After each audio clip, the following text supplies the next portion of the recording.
Murder in Dry Creek, when justice becomes a mob. The town wanted blood. Martha Whitaker's blood.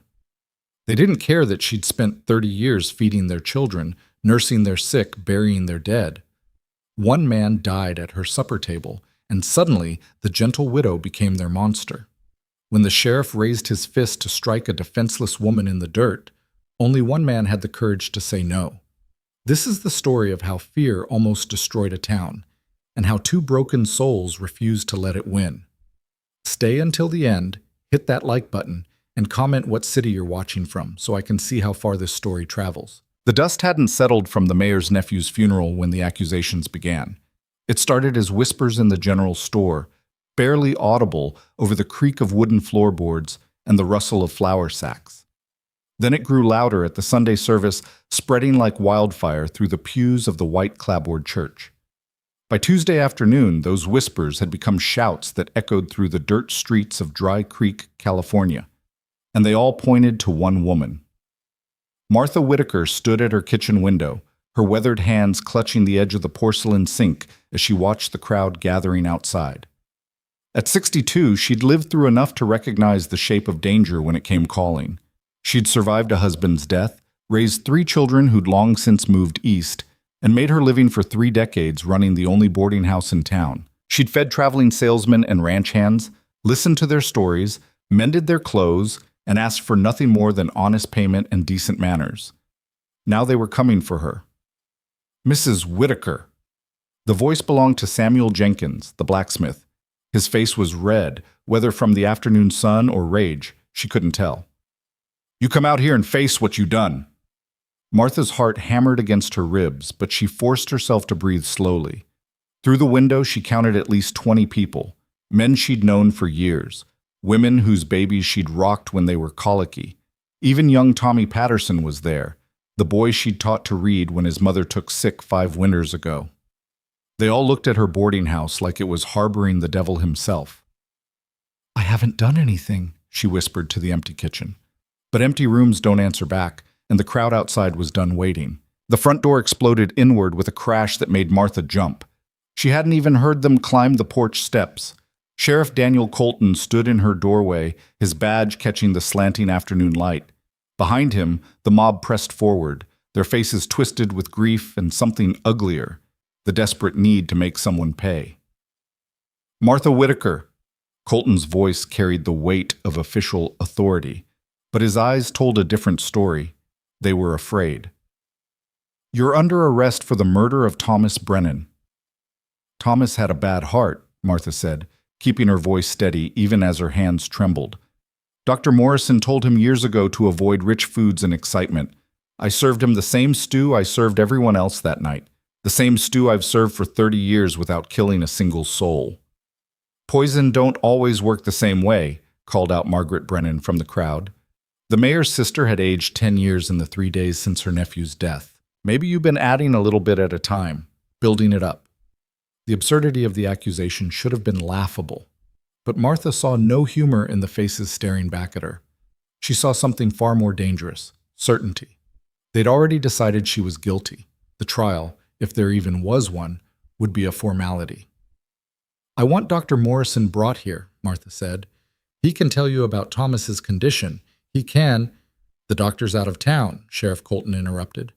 Won't be back for a week, and we got a body in the ground and a whole town that wants answers now. Then wait a week. Martha's voice rose despite her effort to stay calm. Wait, and let him explain what really happened. Wait? Samuel Jenkins pushed past the sheriff, his massive blacksmith's hands clenched into fists. Wait while you poison someone else? My daughter ate at your table last month. My daughter! I've never poisoned anyone. Martha backed away from the advancing crowd, her hip hitting the kitchen table. The same table where she'd served Thomas Brennan his last meal. The same table where she'd served hundreds of meals to hundreds of people, all of whom had walked away healthy and satisfied. Until now. Sheriff Colton grabbed her arm, not gently. You're coming with me. What happened next came too fast for Martha to fully process. One moment she was in her kitchen, surrounded by the copper pots and cast iron skillets that had been the tools of her trade for 3 decades. The next, she was being dragged through her own front door, down the steps she'd swept that very morning, and thrown into the dirt of Main Street.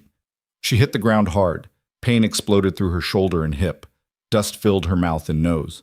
For a moment, she couldn't breathe, couldn't think, couldn't do anything but lie there like a broken thing, while the town she'd served for 30 years stood over her and screamed for justice. "Hang her!" someone shouted. "Burn the boarding house!" yelled another. "Make her confess first!" Martha tried to push herself up, but her arms wouldn't cooperate. She was too old, too tired, too shocked by the speed at which her life had collapsed. 3 days ago, she'd been respected, needed. Now she was dirt. Sheriff Colton stood over her, his shadow falling across her face. In his hand, he held his rifle. Not pointed at her, not yet, but the threat was clear. Then he did something that made Martha's blood run cold. He reversed his grip on the weapon, raising the butt like a club. "This is for Thomas," he said quietly. Martha closed her eyes and waited for the blow. It didn't come. Instead, she heard a sharp crack of wood on wood, followed by a grunt of surprise from the sheriff. Martha's eyes flew open to see Sheriff Colton stumbling backward, his rifle knocked from his hands. Standing between Martha and the mob was a man she'd seen around town but never really noticed. Elias Boone. He was tall and lean, somewhere in his late 50s, with the kind of weathered face that came from years of hard work under an unforgiving sun. He dressed like a rancher, simple clothes, dusty boots, a wide-brimmed hat that shaded eyes the color of creek water in winter. Martha had served him supper twice at her boarding house. He'd paid promptly, thanked her quietly, and left without fuss. She remembered thinking he seemed like a man who carried his own private grief. Now he was standing between her and an armed sheriff, his hand still gripping Colton's wrist in an iron hold. "That's enough," Elias said. His voice was quiet, but it cut through the crowd's roar like a knife through butter. The entire town seemed to freeze. Even the dust motes hanging in the afternoon air appeared to pause in their lazy descent. Sheriff Colton stared at Elias with a mixture of shock and rage. "You just assaulted a lawman," Colton said slowly, his free hand moving toward the pistol at his hip. "I stopped you from beating an unarmed woman." Elias didn't let go of the sheriff's wrist. "There's a difference. She's a murderer. She's accused, not convicted, not even tried." Elias's grip tightened. "Last I checked, that still means something in this country." Samuel Jenkins pushed forward. "This ain't your concern, stranger. That woman killed one of our own." "Did she?" Elias finally released Colton's wrist and turned to face the crowd. Martha could see the calculation in his eyes, the careful weighing of odds that any man learns when violence becomes possible. "I was there that night. I ate the same stew. I'm still standing." "Maybe she didn't put poison in everyone's bowl," Margaret Brennan shrieked. "Maybe she only poisoned Thomas." "Why would she do that?" Elias asked reasonably. "What did she stand to gain?" The question hung in the air, unanswered, because there was no answer. Thomas Brennan had been a regular customer, nothing more. He paid his bill, was polite to Martha, and had never caused her a moment's trouble. There was no motive, no evidence, nothing but the terrible coincidence of a sick man dying after a meal. But mobs don't need logic, they need targets. "Get out of the way, Boone," Sheriff Colton warned, his hand now resting on his pistol, "or I'll arrest you too." Martha watched Elias's face carefully. This was the moment most men backed down, when the cost of courage became too high, when self-preservation won out over principle. She expected him to step aside, hoped he would, even, because she didn't want his blood on her conscience along with everything else.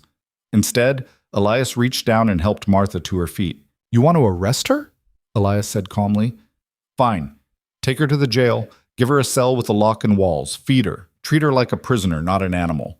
When Dr. Morrison gets back, let him testify about Thomas's heart condition. Then have a proper trial. That's what the law says." "The law?" Sheriff Colton spat in the dust. "The law is what we say it is in Dry Creek. Then Dry Creek's no different than any other place where fear passes for justice."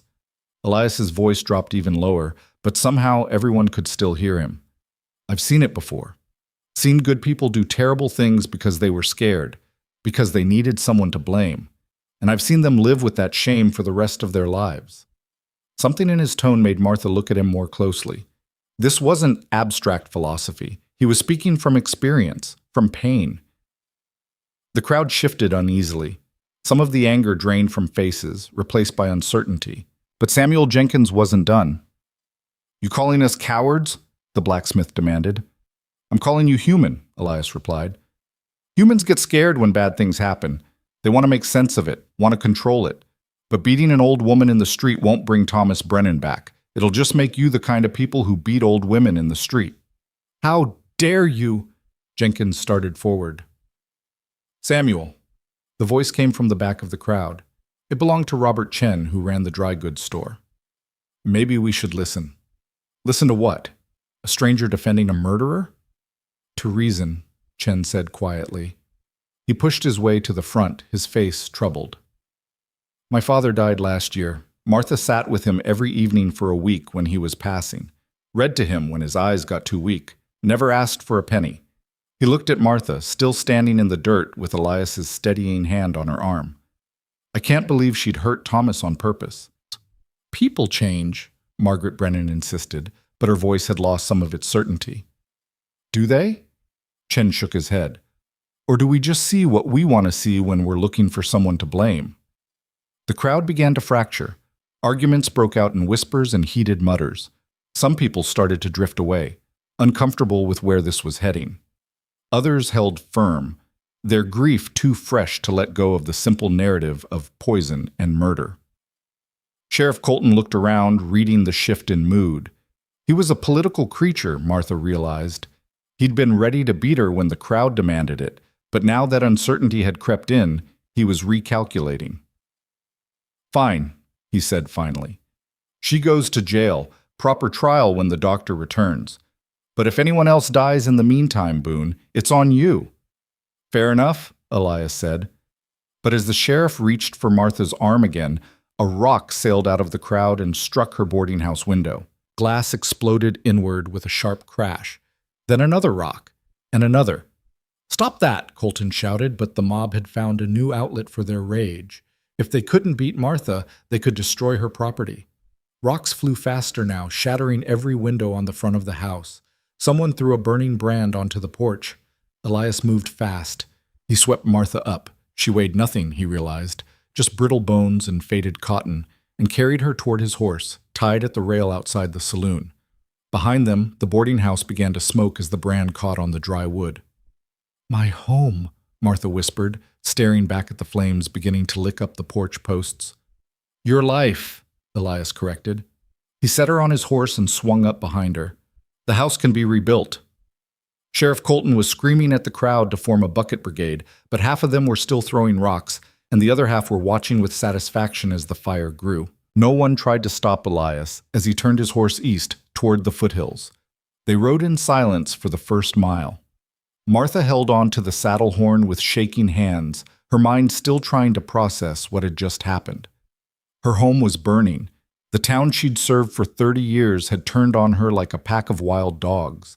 And a stranger, a man she barely knew, had risked his life to save hers.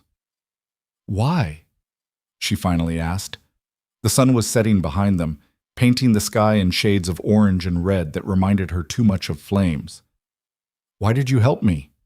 Elias was quiet for a long moment.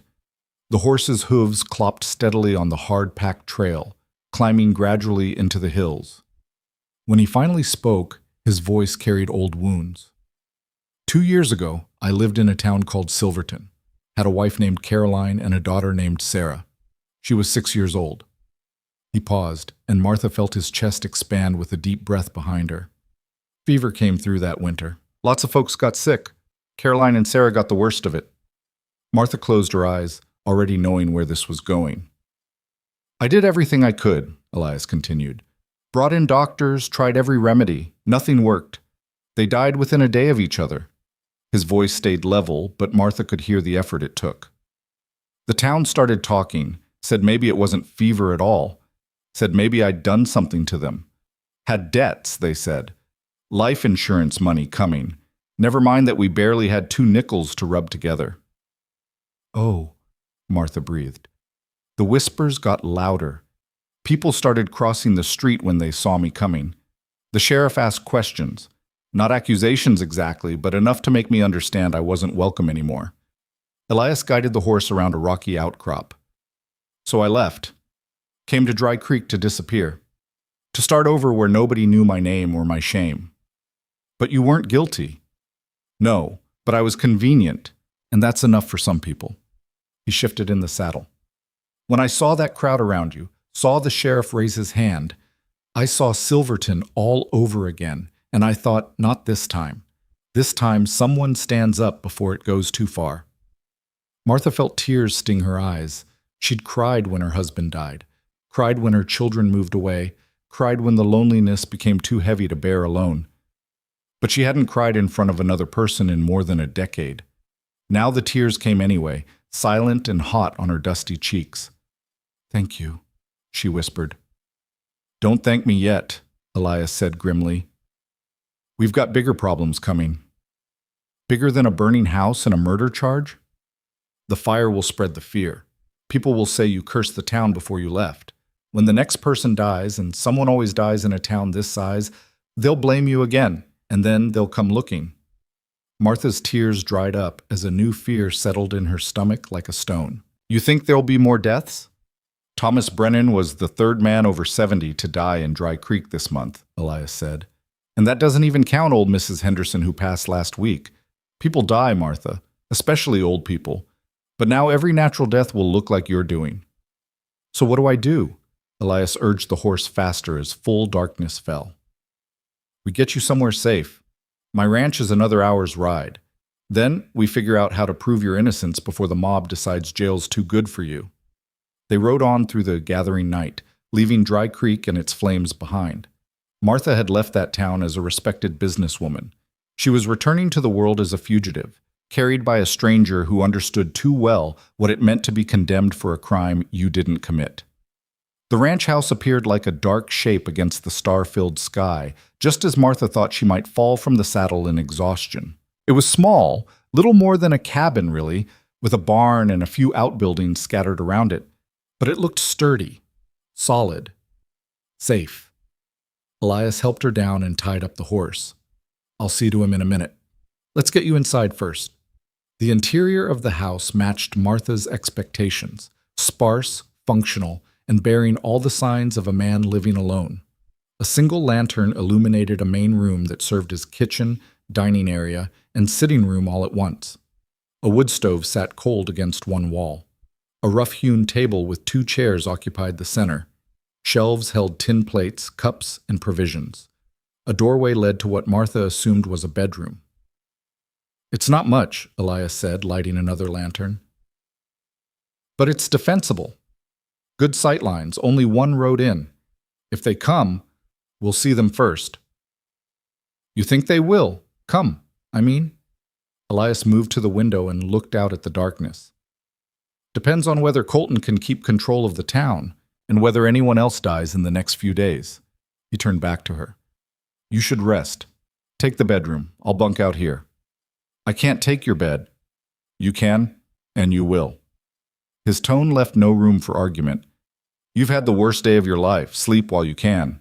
Martha wanted to protest, to maintain some dignity, to not be a burden, but exhaustion crashed over her like a wave, and she found herself nodding.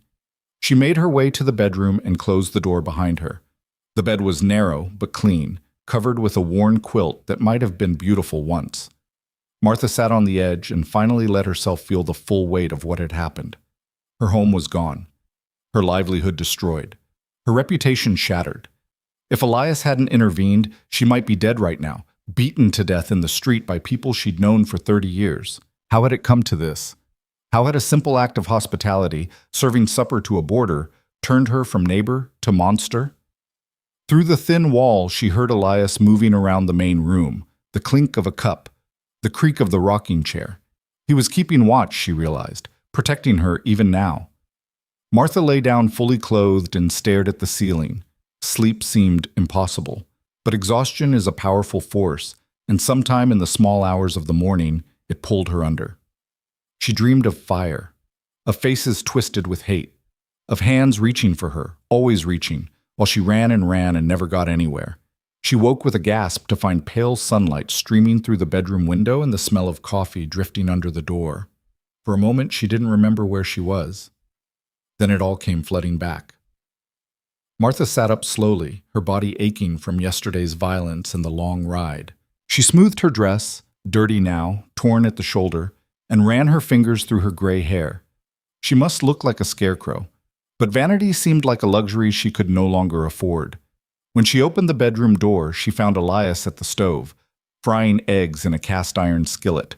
He'd changed clothes and shaved, but the circles under his eyes suggested he hadn't slept much. "Morning," he said without turning. "Coffee's on the table. Eggs will be ready in a minute." Martha poured herself a cup and sat. The coffee was strong and bitter, exactly what she needed. "Did they come?" "No, but I rode back toward town about an hour before dawn. Could see smoke still rising. Your boarding house is gone, Martha. Nothing left but the stone foundation." She'd expected it, but the confirmation still hurt. 30 years of her life reduced to ashes and rubble. "Any sign of pursuit?" "Not yet. But that doesn't mean there won't be." Elias slid eggs onto 2 plates and brought them to the table. "We need to talk about what happens next." "I should turn myself in," Martha said quietly. "If I run, it just makes me look guilty. If you go back now, you'll hang." Elias's bluntness was oddly comforting. At least he wasn't pretending. That mob yesterday wasn't interested in trials or evidence. They wanted blood, your blood. "Then what do you suggest?" "We wait. Let tempers cool. Let Dr. Morrison come back and testify about Thomas's heart. Let the town see that no one else dies just because you left." Elias ate a forkful of eggs. "In the meantime, you stay here, out of sight." "I can't hide forever." "No, but you can hide long enough to stay alive." They ate in silence for a while. Martha's mind raced with possibilities, none of them good. Even if Dr. Morrison testified on her behalf, would anyone listen? The town had already decided she was guilty. Facts might not matter anymore. "I'll earn my keep," Martha said finally. "I won't be a burden. I can cook, clean, mend." "You don't have to." "Yes, I do." She met his eyes across the table. "You saved my life. The least I can do is make myself useful." Elias studied her for a long moment, then nodded. "All right, but don't push yourself. You're still recovering." "From what? A little shoving and a long ride?" Martha stood and began gathering the dishes. "I'm 62, not dead. I've got plenty of work left in me." As she washed the plates in a basin of water heated on the stove, Martha looked around the cabin with new eyes. It was functional but joyless, the dwelling of a man who'd stopped caring about comfort or beauty. The windows had no curtains. The floors were unswept. The whole place felt temporary, as if Elias had never fully moved in despite living here for months. It reminded her too much of her own state of mind after her husband died. That hollow feeling of just going through the motions, waiting for life to regain meaning. She'd pulled herself out of that darkness by being useful, by feeding people and caring for them. Maybe she could do the same thing here. "I noticed your barn doors hanging crooked," Martha said, "and those fence posts near the creek are about to fall over." "I know. Haven't gotten around to fixing them." "Why not?" Elias was quiet for a moment. "Didn't seem to matter. It's just me here." "Well, it's not just you anymore," Martha said firmly, "and I won't live in a place that's falling apart. So either you fix those things or I will." The ghost of a smile crossed Elias's face. "You fixing fence posts at your age?" "I've done harder work." Martha dried the dishes and put them away. "When my husband was alive, I helped him run a cattle ranch twice this size. I know my way around a hammer and saw." "I believe you." Elias stood and grabbed his hat from a peg by the door. "I'll work on the fence. You do whatever you want to the house. Just stay inside if you hear riders coming." "Where will you be?" "Close enough to hear you scream." It wasn't a comforting thought, but Martha appreciated his honesty. She watched him walk toward the barn, then turned her attention to the cabin. It needed a woman's touch, and she needed to feel useful. A fair exchange. She started with the floors, sweeping out months of accumulated dust and dirt. Then she washed the windows until they sparkled. She found some old cloth in a trunk and fashioned crude curtains just to soften the harsh light and give the place some privacy. In the process, she discovered several items that spoke to Elias's past. A child's wooden toy hidden in the back of a cabinet, a woman's shawl folded carefully in a drawer, a photograph in a cracked frame showing a family that no longer existed. Martha touched these things gently and put them back where she'd found them. Everyone deserved their private grief. By late afternoon, the cabin had transformed. It still wasn't fancy, but it felt lived in now. Warm. The kind of place that might actually be called a home instead of just a house. Elias returned as the sun was setting, his hands dirty from working on the fence posts. He stopped in the doorway and stared at the changes, his expression unreadable. "Too much?" Martha asked nervously. "I can take down the curtains if—" "No." His voice was rough. It looks good, better than it has in a long time." They had a simple supper of beans and cornbread, both of which Martha had managed to improve with some herbs she'd found in Elias's neglected garden. Afterward, they sat on the porch and watched the stars come out. "Tell me about your family," Martha said softly. "Your real family." Before. Elias was quiet for so long she thought he wouldn't answer. Then, slowly, he began to talk. About Caroline, who'd been a school teacher with a laugh that could light up a room. About Sarah, who'd loved horses and wanted to be a rancher just like her daddy. About the life they'd built together in Silverton, ordinary and perfect and gone forever. Martha listened and understood. She told him about her own losses, a husband who'd died young, leaving her to raise 3 children alone. Children who'd grown up and moved away, writing letters that came less and less frequently until they stopped altogether. The slow erosion of purpose that came with aging, the fear that she'd become invisible, unnecessary. "We're a fine pair," Elias said when they'd both run out of words. "2 people the world decided it didn't need anymore." "Maybe the world was wrong," Martha replied. "Maybe." They sat in comfortable silence as the night deepened around them. For the first time since the accusation, Martha felt something other than fear. Not quite hope, that was still too far away, but maybe the possibility of hope. The sense that she might survive this after all. But survival and justice were 2 different things, and as she lay in bed that night, listening to the wind in the pines, Martha knew that hiding in the foothills wasn't a permanent solution. Eventually, she'd have to face what had happened. Face the town, the accusations, the hatred. She just hoped that when that time came, she'd have the strength to stand firm the way Elias had stood for her. In the main room, Elias sat in his rocking chair with his rifle across his knees, watching the road. Some nights demanded vigilance. This was one of them. 3 days passed without incident. 3 days of falling into a rhythm that felt almost normal, though both Martha and Elias knew it was temporary. She woke before dawn to start breakfast, just as she'd done for 30 years at the boarding house. He worked the ranch, repairing fences, tending to his small herd of cattle, fixing the barn door that had hung crooked for months. They shared meals in a companionable silence that required no explanation. On the 4th morning, Martha stood at the stove frying bacon when she heard hoofbeats approaching fast. Her hand froze over the skillet. "Elias?" she called out, her voice tight. He was already moving toward the window, rifle in hand. "One rider, coming hard." Martha's heart hammered as she watched him position himself by the door, the rifle held low but ready. Through the window, she could make out a figure on horseback, dust billowing behind him. Not a mob, just one man. But one man could bring news of a mob. The rider pulled up in front of the house and dismounted in a hurry. Martha recognized him immediately, Robert Chen from the dry goods store. The man who'd spoken up for her that terrible day in town. Elias stepped onto the porch. "That's far enough, Chen." Robert raised his hands, showing they were empty. "I'm alone, and I'm not here to cause trouble." "Then why are you here?" Elias didn't lower the rifle. "To warn you."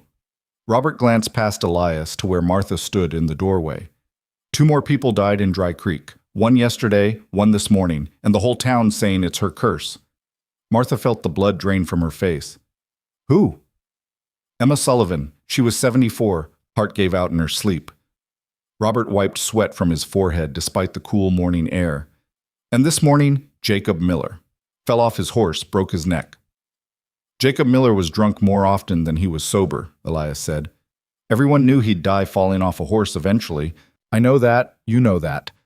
But the town doesn't care about logic anymore." Robert's voice dropped. "They're forming a posse," Sheriff Colton tried to stop them, but Samuel Jenkins knocked him cold. They're saying Martha needs to hang for all 3 deaths, maybe more if they can find any other deaths in the past year to pin on her. Martha gripped the doorframe to keep from swaying. But I've been here. I haven't been anywhere near Dry Creek. How can they say I killed anyone? They're calling it a witch's curse now, Robert said bitterly. Says you hexed the town before you left. Says the only way to break it is to hang you. He looked at Elias. They'll be here by nightfall, maybe 20 men, all armed. Why are you telling us this? Elias asked. Why help her? Robert was quiet for a moment. When he spoke, his voice was heavy with old grief.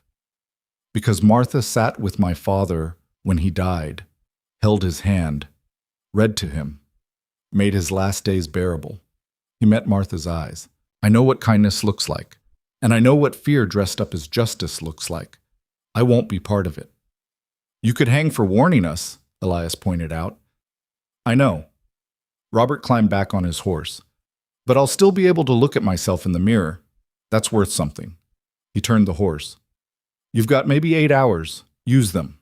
He rode off before either of them could respond, disappearing back down the trail in another cloud of dust. Martha found herself sitting on the porch steps without remembering when she'd moved. Her hands were shaking again. I should go back, turn myself in. Maybe if I face them. They'll hang you. Elias sat beside her, the rifle resting across his knees. Chen's right about that. This isn't about justice anymore. It's about fear. And fear doesn't listen to reason. Then what do we do? Run?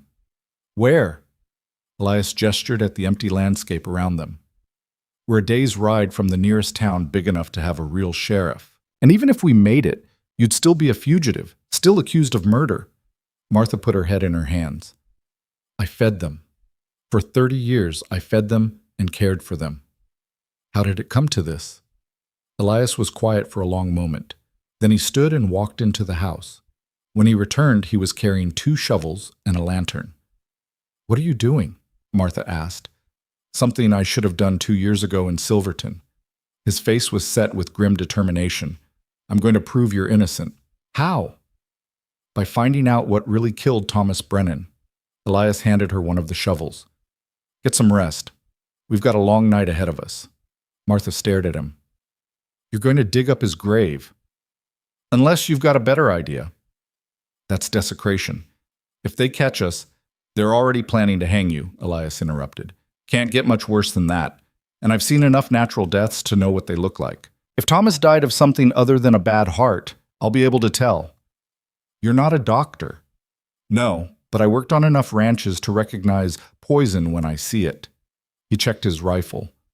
Animals get poisoned all the time. Bad water, toxic plants, sometimes deliberate.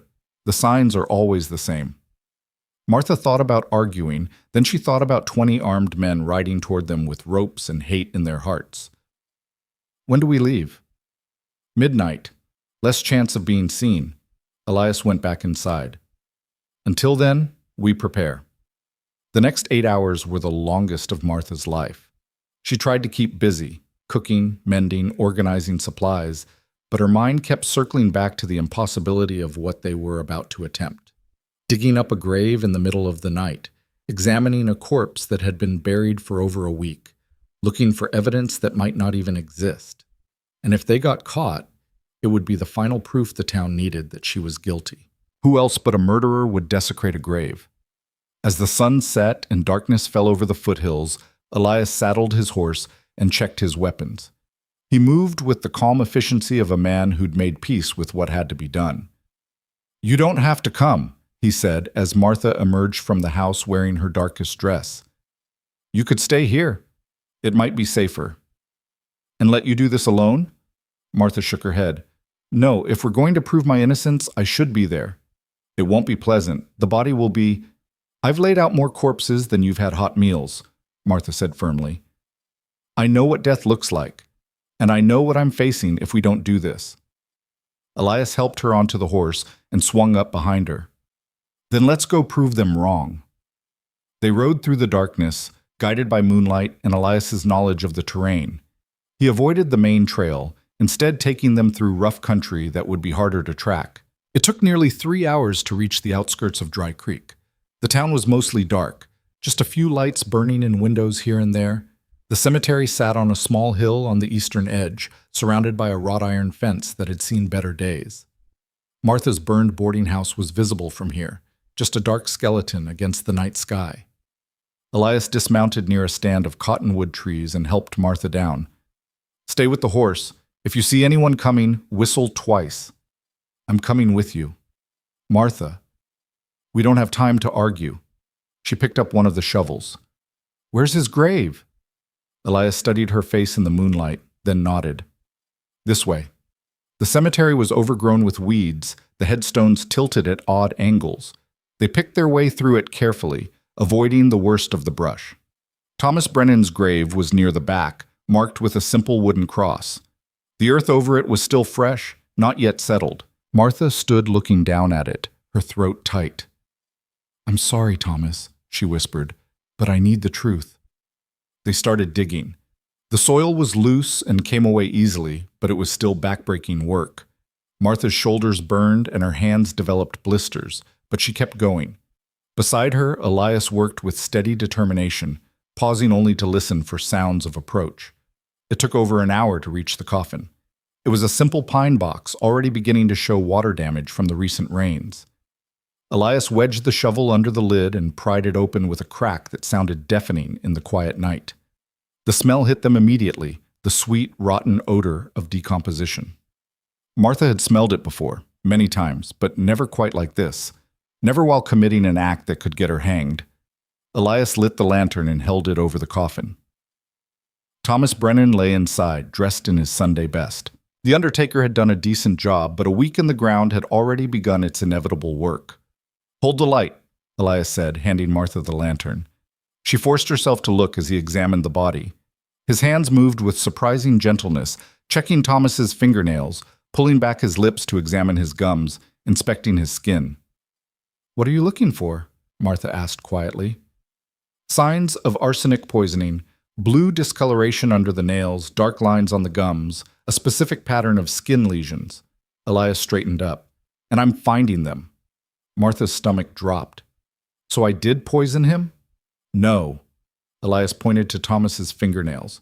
"See how the discoloration is deep, embedded in the nail bed? That takes months to develop, maybe even a year or more.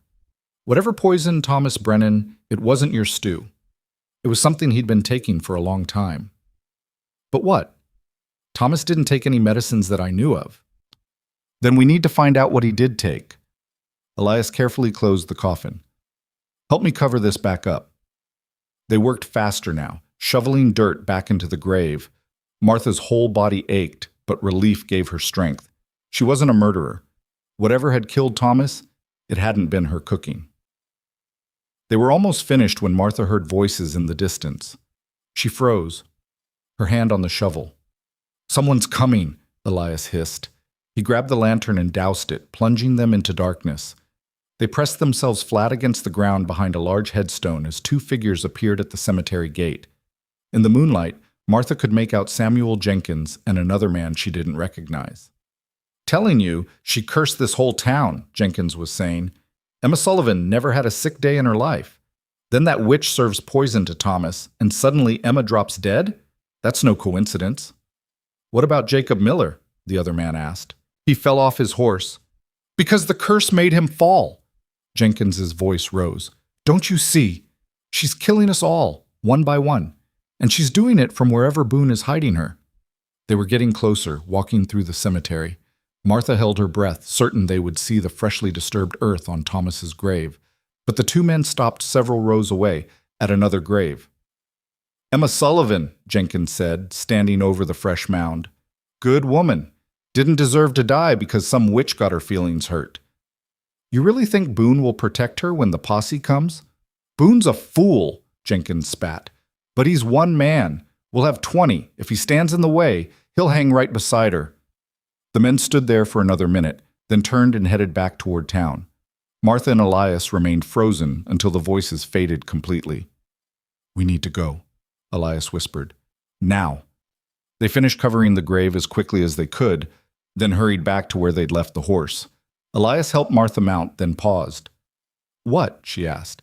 "I need to make a stop first. Won't take long." "Where?"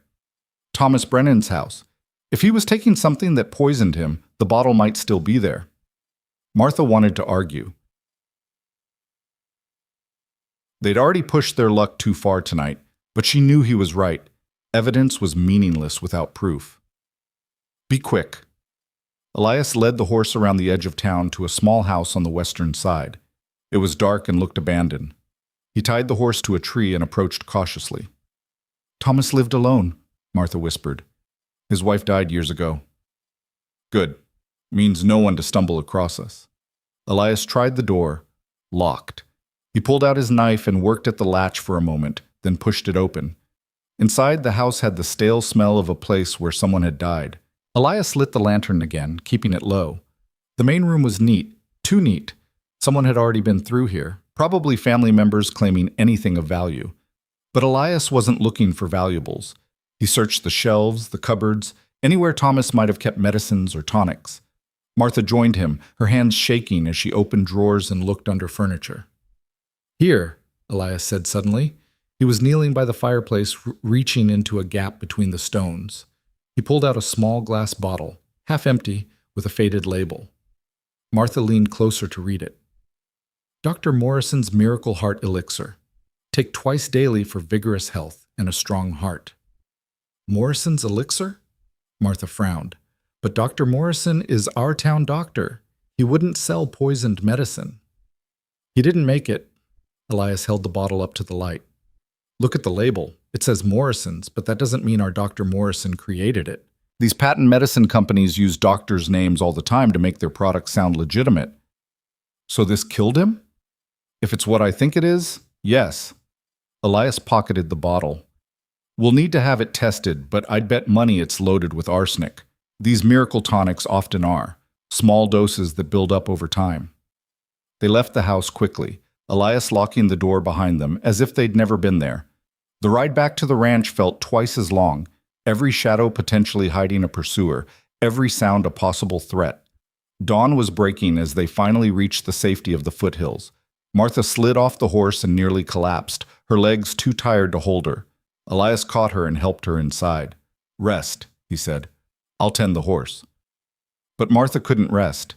She sat at the table, staring at the bottle Elias had placed there. Such a small thing, such an innocent-looking thing. And it had destroyed her life just as surely as it had killed Thomas Brennan. When Elias came back inside, he found her crying. Not the quiet tears she'd shed before, but deep, wrenching sobs that shook her whole body. "Martha, I fed him," she gasped out between sobs. "I gave him supper and talked with him about the weather and whether the cattle prices would hold. And all the time he was dying. All the time this poison was killing him. And I didn't know. I didn't see it." Elias knelt beside her chair and took her hands. "You couldn't have known. No one could have." "But they blame me anyway. Burned my house. Tried to kill me. And for what? For being there when something terrible happened?" She looked at him with red-rimmed eyes. "Is that all it takes? Just being present when tragedy strikes?" "Sometimes," Elias said quietly. "Sometimes that's all it takes for people to decide you're guilty. It's not fair." "No, it's not." They sat there as the sun rose higher, painting the ranch in shades of gold and amber. Finally, Martha wiped her eyes and straightened her spine. "What do we do now?" she asked. "We have evidence, but who'll believe us? The town's already decided I'm guilty." "We take it to someone who might listen. Someone with authority." Elias stood and went to the window. "There's a federal marshal in Sacramento. I can ride there, show him the bottle, explain what we found. If he agrees there's reasonable doubt, he might be able to order a proper investigation. That's 3 days' ride, at least." "I know." "And you'd leave me here alone when the posse could arrive at any moment?" Elias turned to face her. "I'd leave you with every weapon I own and clear instructions to shoot anyone who comes up that road. You're stronger than you think, Martha. You've proven that." She wanted to argue, but he was right. They needed official help. The bottle alone wouldn't convince Dry Creek, but a federal marshal might actually listen. "When would you leave?" "Tonight, after I rest a few hours." He moved toward the bedroom. And Martha, don't open the door for anyone. Not even Robert Chen. Not even if they say they're here to help. Trust no one until I get back. He closed the door, leaving Martha alone with her thoughts and a bottle of poison that proved her innocence but might not save her life. She spent the day preparing. She cleaned Elias's rifle and pistol, making sure they were loaded and ready. She gathered all the ammunition she could find and placed it strategically around the house. She checked every window, every door, looking for weak points where attackers might break through. And she cooked. A large pot of stew that Elias could eat cold on his journey and that she could live on while he was gone. The familiar motions of chopping vegetables and stirring the pot calmed her nerves, gave her hands something to do besides shake. When Elias emerged in the late afternoon, he found the house transformed into something resembling a fortress. Furniture had been moved to block windows. Water barrels had been positioned to fight fires. Weapons were laid out with military precision. "You've been busy," he said. "I told you I wouldn't be a burden." Martha ladled stew into a bowl and handed it to him. "Eat. You'll need your strength." They shared what might be their last meal together in silence. When Elias finished, he packed supplies for the journey: food, water, extra ammunition. He wrapped the bottle carefully in cloth and tucked it into his saddlebag. 3 days there, 3 days back, he said. "Maybe 4 if I have trouble finding the marshal. Can you hold out that long?" "I can hold out as long as I need to." Martha met his eyes. "You just make sure you come back." "I will." He hesitated, then pulled something from his pocket. A small photograph in a cracked frame, the same one Martha had found while cleaning. It showed Elias with his wife and daughter, all of them smiling. "If something happens to me, this is in the top drawer of the bedroom dresser. Along with a letter, it explains everything, tells where the bottle came from, what we found in Thomas's grave. Make sure it gets to the marshal." Martha took the photograph with trembling hands. "Nothing's going to happen to you." "Probably not, but just in case." He retrieved his hat and rifle. "Remember, don't open the door for anyone." "I remember." He mounted his horse and looked down at her one last time. In the fading light, he looked older, more worn, but also determined, ready to fight for something that mattered. "Thank you," Martha said softly, "for believing me, for helping me, for being the one person who stood up when it mattered." Elias nodded. "Thank you for giving me a reason to stand up again." Then he turned his horse west and rode into the gathering darkness, leaving Martha alone in a house that felt suddenly very empty and very vulnerable. She locked the door behind her and picked up the rifle.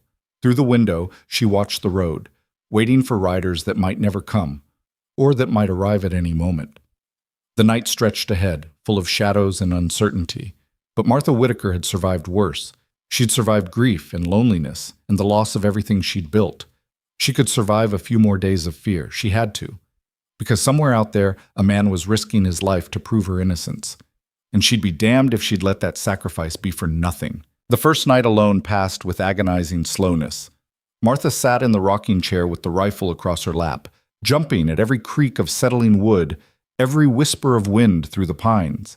She didn't dare light more than a single candle, and that she kept away from the windows where it might be seen from the road. By the time dawn broke, her eyes burned with exhaustion, but she hadn't slept. Couldn't sleep. The moment she closed her eyes, she saw faces from Dry Creek twisted with hatred, saw the flames consuming her boarding house, saw Sheriff Colton raising his rifle like a club. She forced herself to eat some cold stew and drink water, then checked every weapon again. The rifle was loaded. The pistol was loaded. The shotgun Elias kept over the door was loaded. She had enough ammunition to hold off a small army, though she prayed it wouldn't come to that. The second day crept by with the same terrible slowness. Martha tried to keep busy, mending clothes, organizing supplies, anything to keep her hands occupied and her mind from spiraling into panic. But every task felt hollow, pointless. What did it matter if she mended Elias's shirts if he never came back? What did it matter if she organized the cupboards if a mob burned this house down around her? As afternoon shadows lengthened across the ranch, Martha heard hoofbeats. Her heart stopped. She grabbed the rifle and moved to the window, staying back far enough that she couldn't be seen from outside. 2 riders were approaching slowly up the trail. Not the 20-man posse Robert Chen had warned about, but 2 was enough to hang her if they had murder in their hearts. Martha's hands were slick with sweat on the rifle stock. She forced herself to breathe slowly, to think clearly. Elias had said not to open the door for anyone. But what if these weren't enemies? What if they were bringing news or help? The riders stopped about 50 yards from the house, still out of rifle range. One of them, a man Martha didn't recognize, cupped his hands around his mouth and shouted, "Mrs. Whitaker, we're not here to hurt you. We just want to talk." Martha said nothing. Her finger rested on the trigger. "My name is William Hayes. I run the newspaper in Dry Creek. This is my son, Peter. We've got information you need to hear." A newspaper man.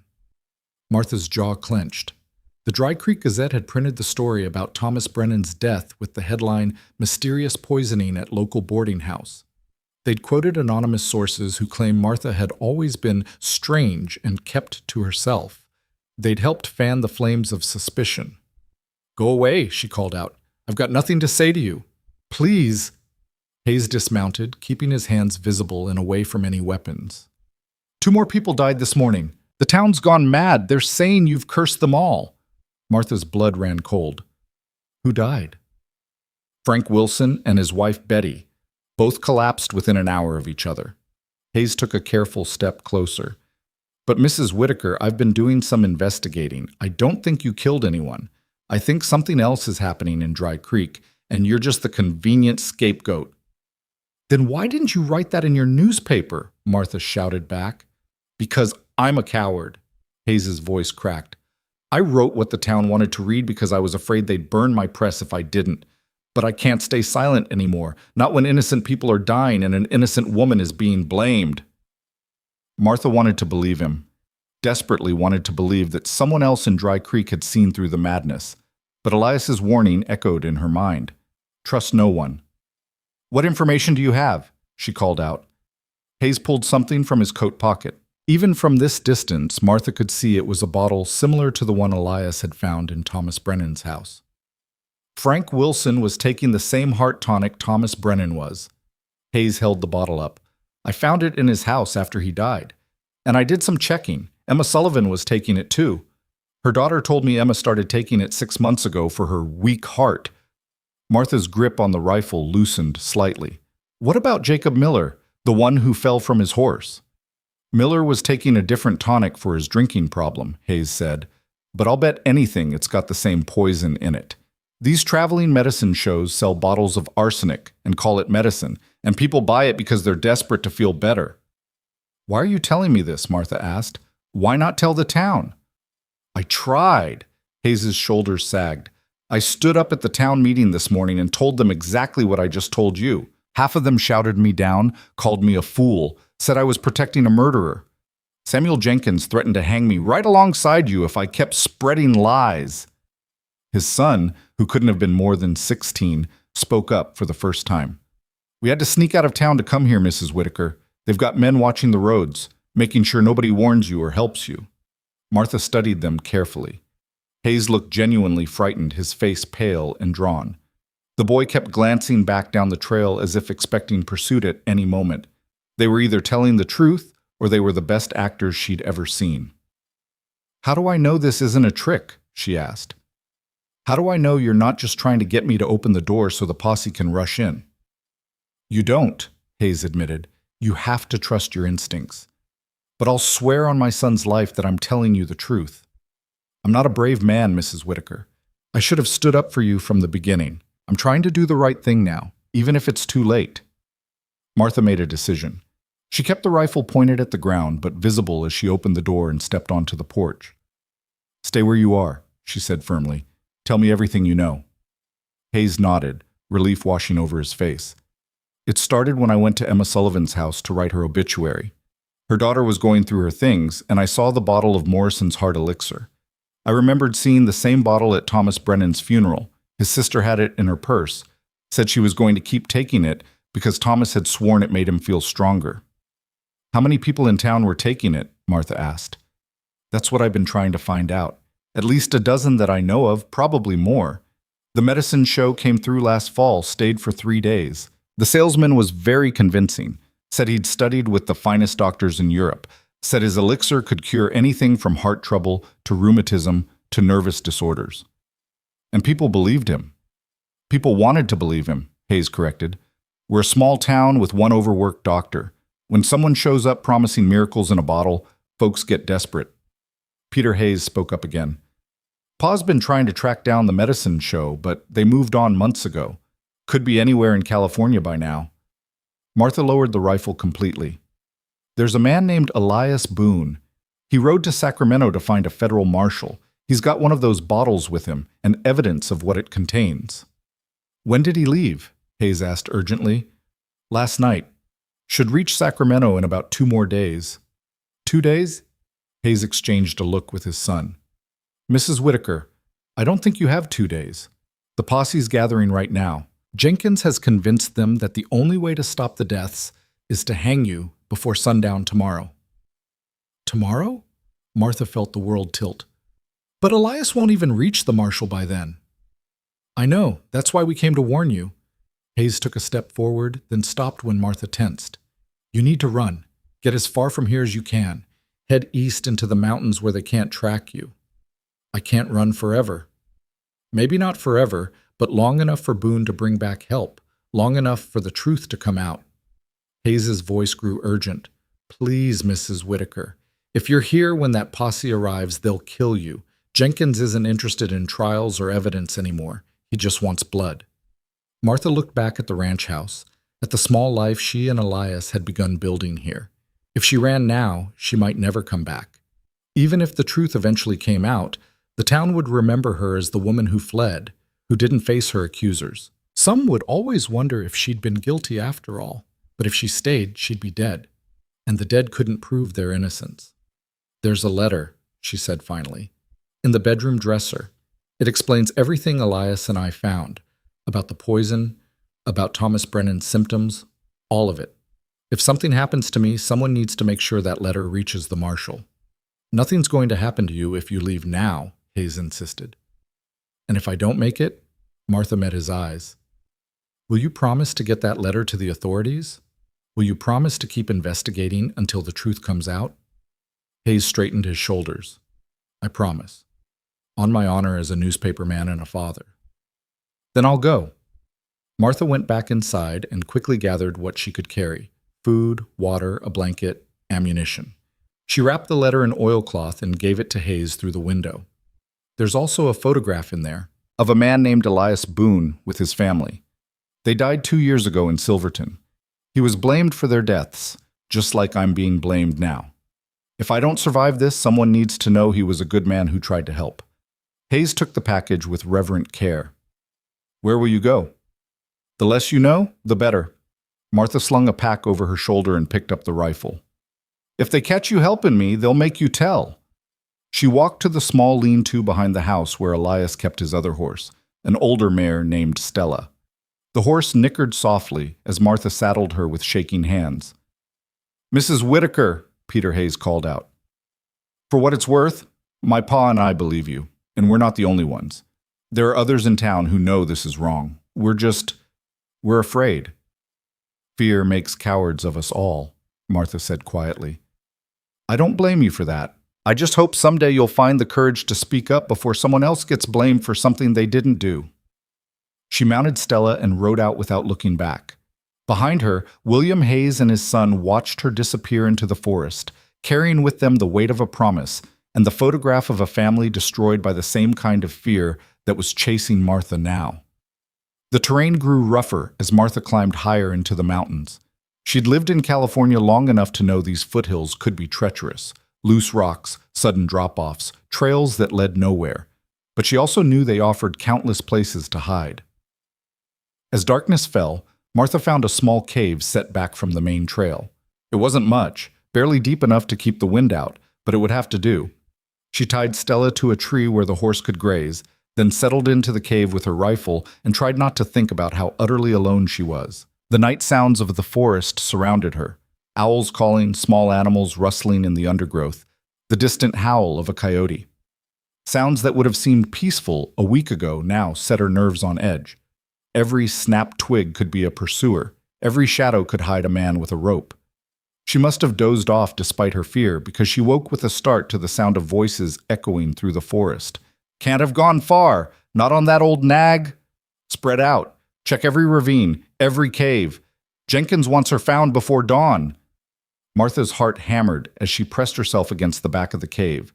Through the narrow opening, she could see torchlight flickering between the trees. They were close. Too close. She checked her rifle, making sure it was ready to fire. If they found her, she wouldn't go without a fight. She'd spent too many years being invisible, being dismissed, being walked over. If this was how her story ended, at least she'd face it on her own terms. The voices grew louder. Martha could make out at least 3 different men, maybe more. They were methodical, checking every possible hiding spot. It was only a matter of time before they reached her cave. Then Stella whinnied. Martha closed her eyes in despair.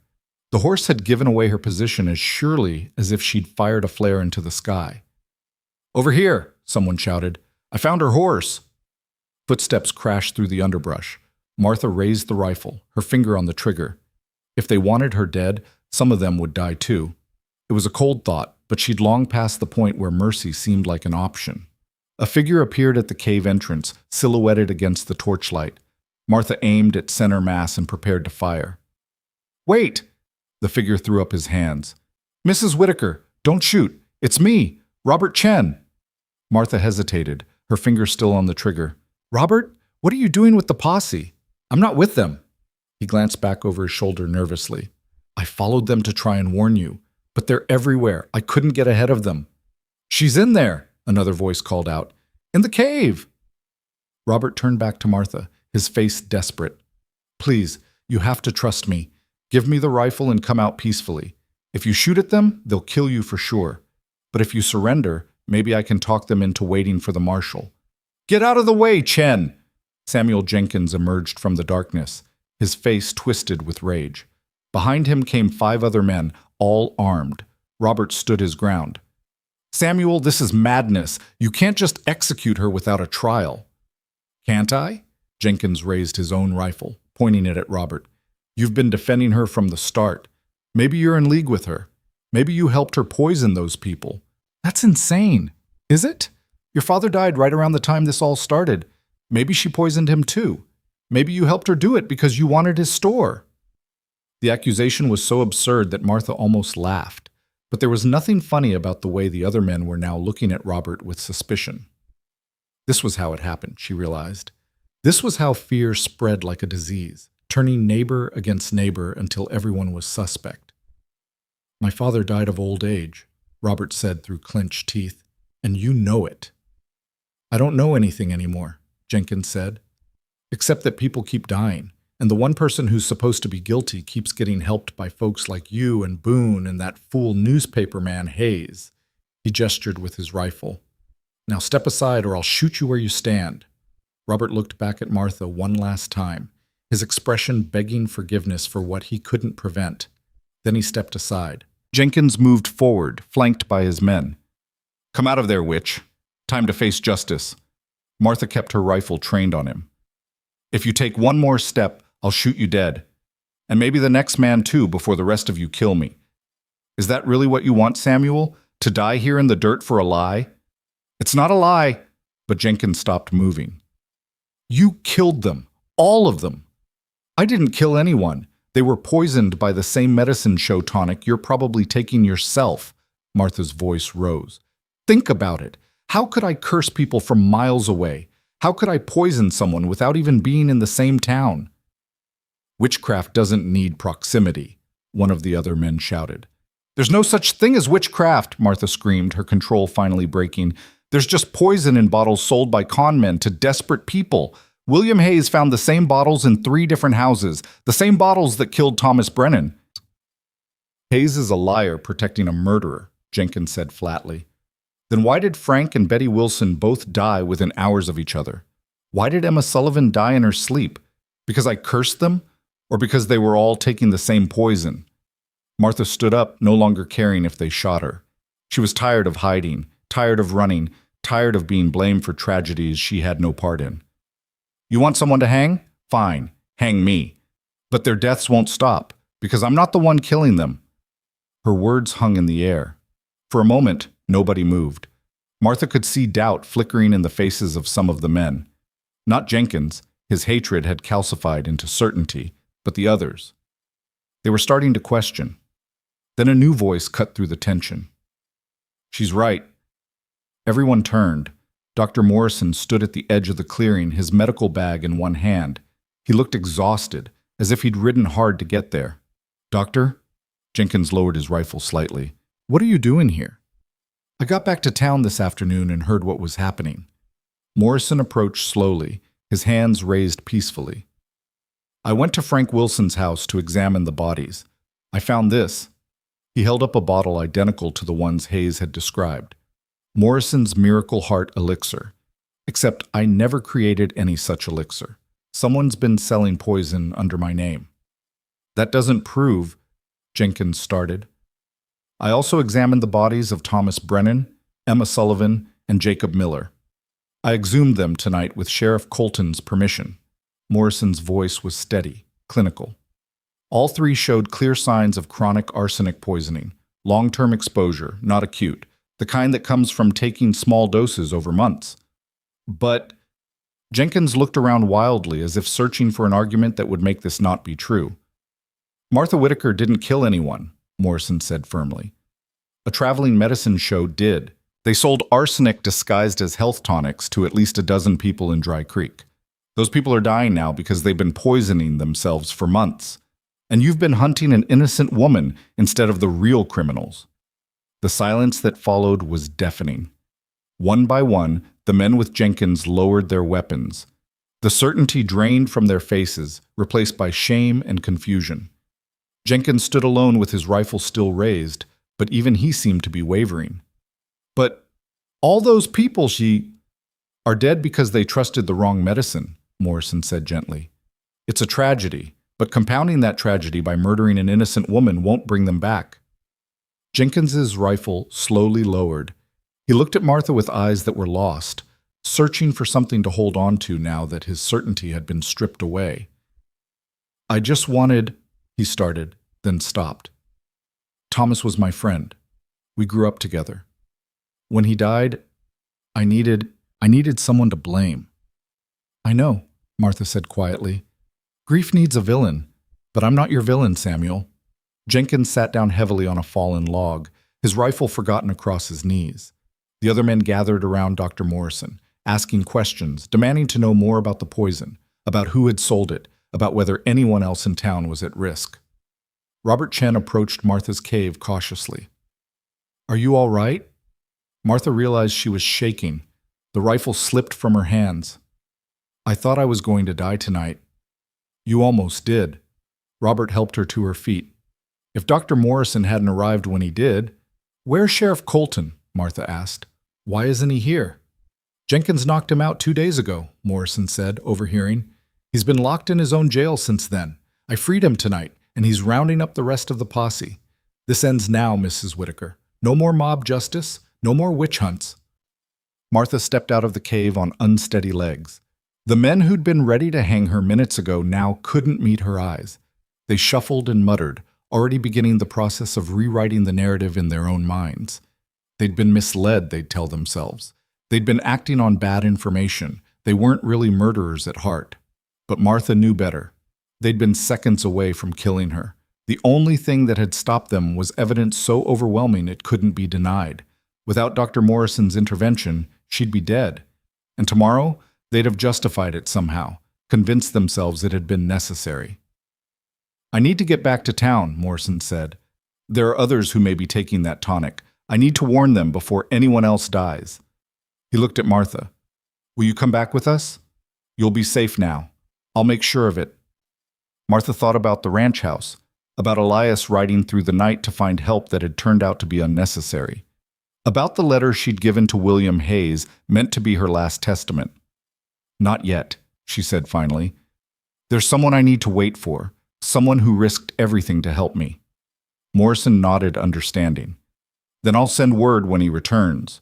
You have my word that you're cleared of all charges. And Mrs. Whitaker?" His voice grew heavy. "I'm sorry for all of it. If I'd been in town, if I'd seen what was happening sooner." "You couldn't have known," Martha said, echoing the words Elias had spoken to her. "None of us could have known." The men dispersed slowly, riding back toward Dry Creek with the weight of their near crime heavy on their shoulders. Robert Chen lingered last. "I'll make sure your ranch house is looked after," he promised. "And when Mr. Boone returns, I'll tell him you're safe." "Thank you, Robert, for trying to help, and for speaking up when others stayed silent. I should have done more. Should have done it sooner." He climbed onto his horse. "For what it's worth, I'll make sure people remember what happened here, what almost happened. Maybe it'll stop something like this from happening again." He rode away, leaving Martha alone with Stella and the dying torchlight. She gathered her things mechanically, her mind still trying to process that she was alive, that the nightmare was over, that she could go home. Except home was gone. The boarding house had burned. The ranch belonged to Elias, not her. And even though she'd been cleared, even though they knew now she was innocent, something had been broken that couldn't be easily repaired. The town had shown its true face. When pushed by fear and grief, they'd chosen violence over justice, certainty over truth, a convenient villain over uncomfortable answers. How could she go back to that? How could she serve them supper and smile and pretend everything was fine? Martha rode back to the ranch as dawn broke over the mountains, painting everything in shades of gold and pink. The house stood quiet and waiting, exactly as she'd left it. She unsaddled Stella and gave the horse water, then stood on the porch and looked out at the valley below. She was free, cleared, vindicated. So why did she feel so hollow inside? The answer came 2 days later in the form of a wagon rolling up the ranch road just after noon. Martha was in the small garden she'd started, pulling weeds that seemed determined to choke out the few vegetables struggling to grow in the stubborn soil. She heard the wagon before she saw it and instinctively reached for the rifle she now kept within arm's reach at all times. But when the vehicle came into view, she recognized the driver immediately. Lydia Parker, a young woman of perhaps 25, with a baby strapped to her chest in a sling made of worn cotton. Martha had delivered that baby 3 years ago when the midwife couldn't be found, and Lydia's labor had come on fast and fierce. Martha set down the rifle, but didn't approach. The hollowness inside her had grown over the past 2 days, settling into something that felt like permanent numbness. Doctor. Morrison had sent word through Robert Chen that she was officially cleared, that the town council had issued a public apology, that she was welcome to return whenever she wished. But the words felt empty. Apologies couldn't rebuild her boarding house, couldn't erase the memory of hands shoving her into the dirt, of voices screaming for her death. "Mrs. Whitaker," Lydia called out, climbing down from the wagon with careful movements that protected the sleeping infant. "I hope I'm not intruding." "Depends on why you're here." Martha's voice came out harder than she intended, but she didn't soften it. Lydia flinched but held her ground. "I came to tell you about my father, Henry Meadows. Do you remember him?" Martha remembered, a kind man with white hair and a gentle manner who'd run the feed store until age and arthritis made it impossible. "He passed last year. I'm sorry for your loss." "He was 93 years old," Lydia said, moving closer. "And he died peacefully in his sleep. But for the 2 weeks before he passed, you came to our house every single evening. You sat with him, read to him when his eyes got too weak, held his hand when the pain got bad. You never asked for payment, never asked for thanks. You just came because it was the right thing to do." Martha said nothing. She remembered those evenings, remembered reading aloud from Henry's favorite books of poetry, remembered the way his grip would tighten on her hand when a wave of pain passed through him, remembered the last night when his breathing had grown shallow and she'd stayed until dawn, until his daughter could say goodbye. "When I heard what happened," Lydia continued, her voice thick with emotion, "when I heard what they were accusing you of, I wanted to speak up. I wanted to stand in that town square and tell them all what a fool they were being. But I didn't." Tears spilled down her cheeks. "I was afraid they'd turn on me too, afraid they'd say I was defending a murderer. So I stayed silent while they burned your house and tried to kill you, and I have to live with that for the rest of my life." "So you came here for absolution?" Martha asked bitterly. "You want me to tell you it's all right, that I forgive you?" "No?" Lydia shook her head.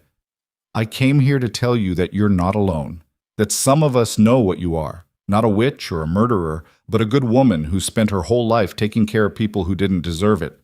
And I came to ask what you need. What we can do to make this even a fraction of the way to right. You can't bring back my boarding house. No, but we can build you a new one. Lydia gestured to the wagon, which Martha now saw was loaded with lumber, nails, and tools. There are others behind me. Robert Chen is bringing more supplies. Margaret Foster is bringing fabric for curtains. Even Samuel Jenkins, after doctor. Morrison proved what really happened.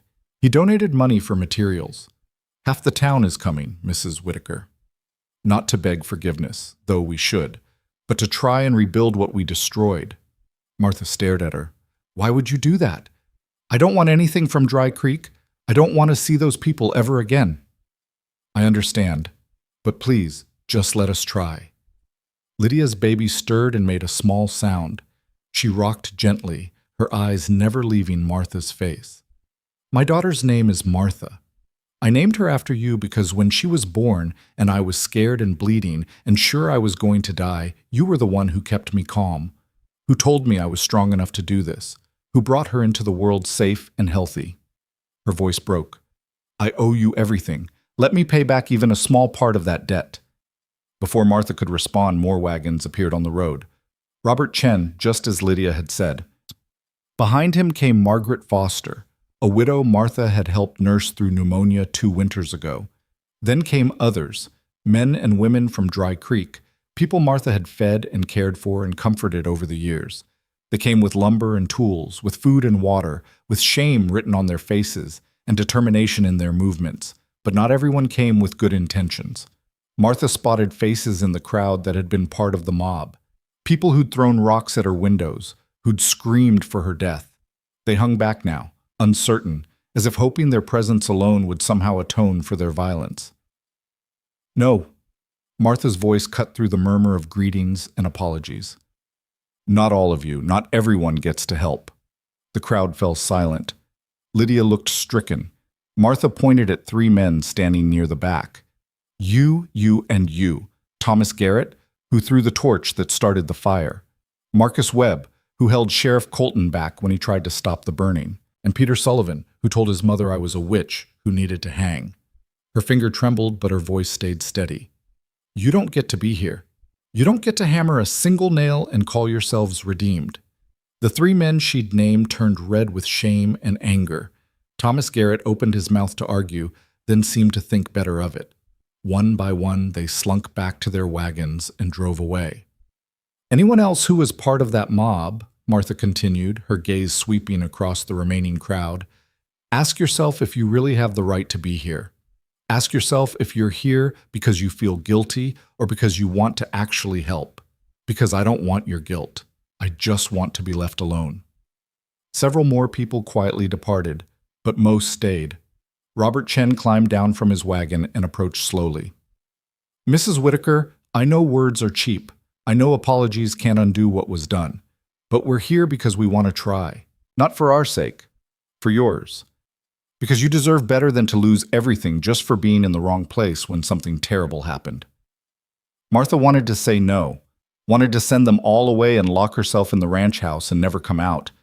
But as she looked at the faces before her, at Lydia with baby Martha sleeping against her chest, at Robert who'd risked his life to warn her, at Margaret Foster who was crying openly, she saw something she hadn't expected.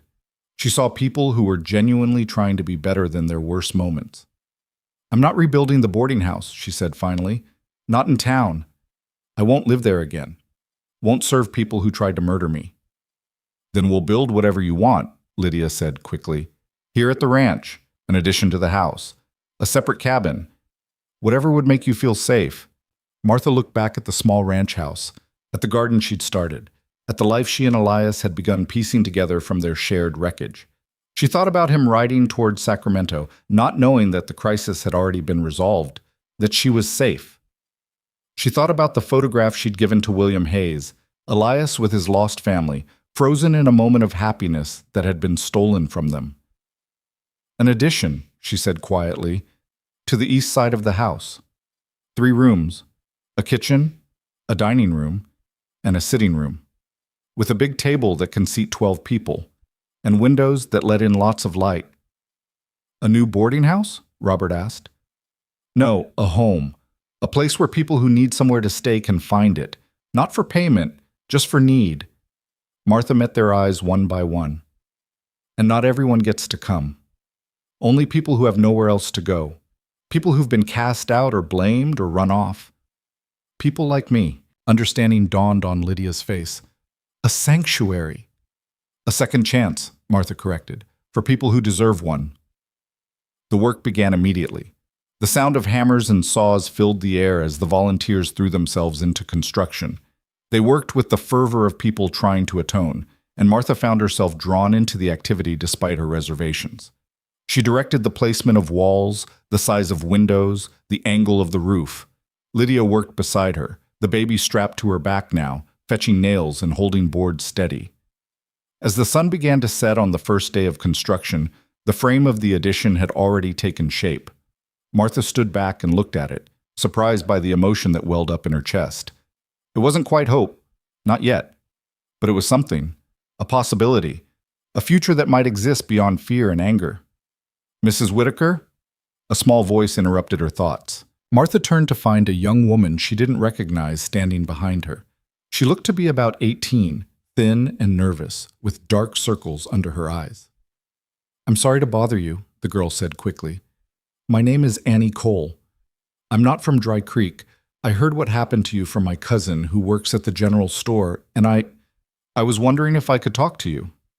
"About what?" Annie's hands twisted together. "About what you said. About this place being for people who need somewhere to go, people who've been cast out." She took a shaky breath. "I was sent away from my town 3 months ago. They said I was carrying a child out of wedlock, said I was a sinner and a shame to my family. The baby died last month. I've been wandering since then, working odd jobs, sleeping in barns. I have nowhere to go." Martha looked at this girl, really looked at her, saw the exhaustion, the grief, the desperate hope that maybe, just maybe, someone would show her kindness instead of judgment. "Can you cook?" Martha asked. Annie blinked in surprise. "Yes, ma'am. I'm a good cook." "Can you work hard? Pull your weight?" "Yes, ma'am. I can work as hard as anyone." Martha nodded slowly. "Then you can stay. There's a room in the main house for now. Once the addition is finished, you'll have your own space. But in exchange, you help with the work. Cooking, cleaning, whatever needs doing. Fair?" Annie's face crumpled. She tried to hold back tears and failed. "Thank you," she whispered. "Thank you so much." "Thank me by proving everyone who judged you wrong," Martha said firmly. "By being more than they said you were." As Annie hurried off to collect her meager belongings from wherever she'd hidden them, Lydia appeared at Martha's elbow. "That was kind," she said softly. "That was practical," Martha corrected. "I'll need help once Elias gets back and all of you go home to your own lives. Might as well be someone who understands what it means to be blamed for things beyond your control." But Lydia smiled like she could see through the defensive words to the kindness beneath. The work continued over the next 3 days. More people from Dry Creek came and went, contributing what they could before returning to their own responsibilities. But a core group remained: Lydia, Robert, Margaret, and a handful of others who seemed determined to see the project through to completion. On the 4th day, as Martha was directing the installation of a large window that would let morning light flood the new kitchen, she heard hoofbeats approaching at a gallop. Her heart leaped. She knew those hoofbeats, knew that horse. Elias appeared at the top of the rise, riding hard. He pulled up short when he saw the crowd of people, his hand dropping to his pistol. Then he saw Martha standing on the half-built porch, and his whole body seemed to sag with relief. He dismounted before his horse had fully stopped and strode toward her. Martha met him halfway, suddenly uncertain. They'd been through so much together in such a short time, but she barely knew this man. Didn't know what he expected, what he wanted, what he'd think about finding his quiet ranch overrun with volunteers and construction. "You're alive," he said, his voice rough with exhaustion and emotion. "When I got to Sacramento and heard that Dr. Morrison had already solved it, that there'd nearly been a hanging anyway." He stopped, seeming to run out of words. "I'm alive," Martha confirmed. "Thanks to you, to what you did. If you hadn't dug up that grave, hadn't found that bottle, Dr. Morrison might not have believed the evidence when he examined the other bodies." I rode 3 days for nothing, Elias said, but he was smiling. Actually, smiling. Not for nothing. You gave me hope that someone would fight for me even when I couldn't fight for myself. Martha gestured at the construction. And look what came of it. People trying to make things right, trying to be better. Elias studied the half-built addition, the volunteers working industriously, the supplies stacked neatly around the property. What is all this? A second chance, Martha said. For me. For people like Annie Cole, who just arrived yesterday with nothing but the clothes on her back and a story about being cast out for having a baby that didn't survive. For people like us. Us? Martha met his eyes. If you'll have me. If you'll let me stay here and build this place into something good. Something that proves fear doesn't have to win. Elias was quiet for a long moment. Then he looked at the ranch house, at the curtains in the windows, at the swept porch, at the garden growing in soil that had been barren for years. This hasn't felt like home since Caroline and Sarah died. I've just been existing here, going through the motions. But these past weeks, with you here, it started to feel like maybe it could be home again. Then let's make it one, Martha said. Not just for us. For anyone who needs it. Robert Chen approached, wiping sawdust from his hands. Mr. Boone, good to see you back safe. Chen, I heard what you did, trying to warn Martha, standing up to Jenkins. Elias shook his hand. That took courage. Not enough courage, Robert said quietly. Not soon enough. But I'm trying to do better now. He gestured at the construction. We all are. Over the next week, the addition took shape with remarkable speed. The volunteers worked with a dedication that spoke to their need for redemption, but also to their genuine affection for Martha. She'd touched more lives than she'd realized over 30 years of quiet service. Now those people were repaying that kindness the only way they knew how. But not everyone in Dry Creek was ready to accept what had happened. On the 8th day, as the roof was being shingled, Sheriff Colton rode up with 2 men Martha didn't recognize. Mrs. Whitaker, Mr. Boone, Colton said, tipping his hat. His face still bore bruises from where Samuel Jenkins had struck him. These gentlemen are from the Territorial Marshal's office. They'd like to ask you some questions about the medicine show that sold the poison tonics. The 2 men dismounted and introduced themselves. The older one, Marshal Davis, had gray hair and the weathered look of someone who'd spent decades enforcing law in rough country. His partner, Deputy Walsh, was younger and took notes in a small leather journal. We've been tracking these medicine show operators for months, Davis explained as they sat at Martha's kitchen table. They work a territory, sell their poisoned wares, then move on before anyone realizes what's happening. By the time people start dying, they're 3 counties away using different names. How many towns? Elias asked. Dry Creek makes 15 that we know of. Could be more. Davis's expression was grim. We estimate they've killed over 100 people, maybe twice that. Martha felt sick. And they're still out there? We're getting close. We tracked them to a town called Silver Ridge, about 50 miles north of here. Local sheriff has them under surveillance. We're putting together enough evidence for a federal prosecution. Davis leaned forward. But we need witnesses. People who can testify about what was sold, what was promised, what the results were. Would you be willing? Me? But I didn't buy anything from them. No, but you were accused because of their crimes. Your story, what the town did to you because of false accusations, that's powerful testimony. It shows the human cost of their fraud. Martha looked at Elias, who nodded encouragement. I'll testify, she said, if it helps stop them from hurting anyone else. It will. And Mrs. Whitaker? Davis's voice softened. I'm sorry for what you went through. No one should face what you faced because of someone else's crime. After the marshals left, Martha stood on the porch and watched them ride away. The addition was nearly complete now. The roof was on, the walls were up, the windows were installed. In another few days, it would be ready to use, ready to become the sanctuary she'd envisioned. You all right? Elias asked, coming to stand beside her. I'm thinking about all those other people, the ones in 14 other towns who died because of poison they thought was medicine, wondering how many of them had someone blamed, the way I was blamed. Probably most of them, Elias said quietly. People always look for someone to blame when bad things happen. It's easier than accepting that sometimes there's no villain close enough to punish. That's a dark thought. It's a realistic one. He was quiet for a moment. But what you're building here, this place for people who've been cast out and blamed, that's fighting against that darkness. That's saying no one deserves to be destroyed just for being convenient. Martha looked at him. Is that what happened to you in Silverton? Were you just convenient? I was grieving and alone and had no one to defend me. So yes, I was very convenient. His jaw tightened, but I ran instead of fighting. Let them think what they wanted. Maybe if I'd stood my ground, demanded proof, things would have turned out different. Or maybe you'd be dead, Martha said bluntly. You can't know, and you can't spend your life second-guessing the choices you made to survive. Is that advice for me or for you? Martha smiled despite herself. Maybe both of us. The finishing touches on the addition took another week. Martha insisted on doing much of the interior work herself, painting the walls a warm cream color, installing shelves in the kitchen, choosing where furniture would go.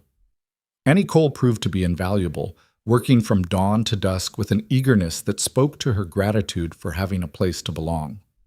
On the day the addition was completed, Lydia brought her entire family, her husband James, baby Martha, and her younger sister Rebecca. They carried food enough for a feast. We wanted to have a proper celebration, Lydia explained, setting baskets of bread and pies on the new kitchen table, to mark this new beginning. Others arrived throughout the afternoon. Robert Chen brought wine. Margaret Foster brought flowers for the table. Even Sheriff Colton came, bringing venison he'd shot that morning. They gathered in the new dining room around the large table Martha had envisioned and shared a meal that felt almost like hope. But there was one face missing from the celebration. Samuel Jenkins had not come. Martha knew he was still in Dry Creek. Robert had mentioned seeing him at the general store. But Jenkins couldn't seem to bring himself to face what he'd done. Couldn't seem to find the words to apologize for nearly murdering an innocent woman. As the sun set and guests began to leave, Lydia pulled Martha aside. I know this doesn't fix everything, she said quietly. I know that what happened can't be undone. But I hope you know how much it means to us, to all of us, that you're giving us a chance to be better, to prove we're more than our worst moments. People deserve second chances, Martha said. Most people, anyway. The ones who are willing to do the hard work of changing. After everyone had gone and the house was quiet, Martha and Elias sat on the porch. Annie had gone to bed in her new room in the addition, exhausted from the day's activities. The ranch was peaceful under the stars. What will you do with it? Elias asked. Now that it's built? Exactly what I said.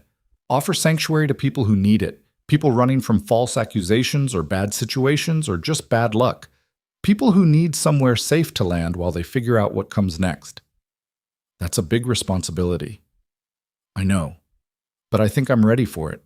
Martha looked at him. Are you? Having strangers coming and going on your property? Elias was quiet for a long moment. After Caroline and Sarah died, I wanted to disappear. Wanted to be alone with my grief where no one could hurt me again. This ranch was supposed to be my hiding place. He gestured at the addition, dark against the night sky. But you're right, hiding isn't living. And maybe having people here, helping people, maybe that gives all this pain some kind of purpose. So you're saying yes? I'm saying I think we're doing something important, something that matters. He looked at her. And I'm saying I don't want to do it alone. I want to do it with you. Martha felt something warm unfold in her chest. Not romance. Neither of them was ready for that, might never be ready for that again. But partnership, friendship, the kind of deep understanding that comes from shared suffering and shared survival. Then we do it together, she said. They sat in comfortable silence, watching the stars wheel slowly overhead. Neither of them knew what the future would bring. Neither of them could promise there wouldn't be more pain, more fear, more moments when the world seemed determined to break them. But they'd survived the worst. They'd looked into the face of mob violence and false accusations and come through the other side. And now they were building something from the wreckage, not just a physical structure, but a commitment to being better than the fear that had almost destroyed them. In the morning, there would be work to do, a sanctuary to run, people to help. A testimony to give that might save lives in other towns facing the same poison Dry Creek had faced. But tonight, for the first time since that terrible day when Martha had been shoved into the dirt and accused of murder, she felt something that wasn't fear or grief or hollow numbness. She felt at peace. Peace, Martha discovered, was not the same as forgetting. The nightmares came regularly for the first month. She would wake gasping, certain she could smell smoke, certain she could hear voices screaming for her death. Elias never asked about the sounds she made in the dark. He simply made coffee before dawn and left it on the table where she could find it, a quiet acknowledgement that some wounds took longer to heal than others. Annie Cole had nightmares too. Martha would hear her crying in the new edition, soft, desperate sounds that spoke of losses too deep for words. On those nights, Martha would sit outside her door and talk about nothing important, the weather, the garden, plans for the next day, until the crying stopped and sleep returned. They never spoke about it in the morning. Some kindnesses worked best in silence. 3 weeks after the edition was completed, a letter arrived from Marshall Davis. The medicine show operators had been arrested in Silver Ridge. They'd been found with over 200 bottles of their poison tonics, along with ledgers documenting sales in 18 different towns. The trial would be held in Sacramento in 2 months, and Martha's testimony would be crucial. "Will you go?" Elias asked as she read the letter a second time. "I have to. Those people killed over 100 innocents and destroyed countless more lives in the process. Someone needs to speak for the victims." She folded the letter carefully. "Besides, if I don't face this, if I don't stand up in that courtroom and tell the truth, then they win. Fear wins. I'll come with you." "You don't have to." "I know I don't have to." Elias met her eyes. "But I'm coming anyway. You stood up for yourself when the whole town wanted you dead. The least I can do is stand beside you when you face the people who started it all." The Sunday before they were scheduled to leave for Sacramento, something unexpected happened. Martha was in the kitchen making bread when she heard a wagon approaching. She looked out the window and froze. Samuel Jenkins sat in the driver's seat, alone. His face was haggard, and he seemed to have aged 10 years in the past month. He climbed down slowly and stood by his wagon, making no move to approach the house. Elias appeared at Martha's shoulder, his hand resting on the pistol at his hip. "Want me to send him away?" Martha watched Jenkins through the window. He stood with his hat in his hands, staring at the ground like a man waiting for judgment. "No, let me talk to him." "Martha, I need to hear what he has to say, need to look him in the eye." She touched Elias's arm briefly. "Stay close, but let me do this." She walked out onto the porch. Jenkins looked up at the sound of the door, and Martha saw something in his face that made her chest tighten. Not anger or defiance, but raw, devastating shame. "Mrs. Whitaker," he said, his voice barely above a whisper, "I know I got no right to be here, no right to ask anything of you, but I had to come, had to try to... He stopped, seeming unable to find words. "To what?" Martha asked, keeping her voice neutral. "To apologize, to explain, to make excuses for trying to murder me?" Jenkins flinched like she'd struck him. "There's no excuse. Nothing I can say that makes what I did right. I knew you, Mrs. Whitaker. You served me supper dozens of times, sat with my mother when she was dying of consumption. You were kind to me when I didn't deserve kindness. And the second something bad happened, the second I needed someone to blame, I turned on you like a rabid dog." "Yes," Martha said simply. "You did." "I wanted to kill you." The words came out choked. "When we found you in that cave, I was ready to put a rope around your neck and hang you from the nearest tree. And for what? Because Thomas died and I was too angry and scared to think straight? Because it was easier to blame you than to accept that sometimes bad things just happen?" "You weren't alone in that," Martha pointed out. "Half the town wanted me dead." "I led them." Jenkins's voice rose, then broke. "I was the one who kept stoking the fire, who kept saying you were guilty even when people started to doubt, who knocked out the sheriff and formed that posse. The others followed me because I convinced them they should. So yeah, they share the blame, but most of it belongs to me." Martha studied him carefully. She'd seen a lot of apologies in her life, some genuine, some self-serving, some that were really just attempts to avoid consequences. She tried to figure out which category this one fell into. "Why are you telling me this?" she asked. "Because I can't sleep, can't eat, can't look at myself in the mirror without seeing a monster."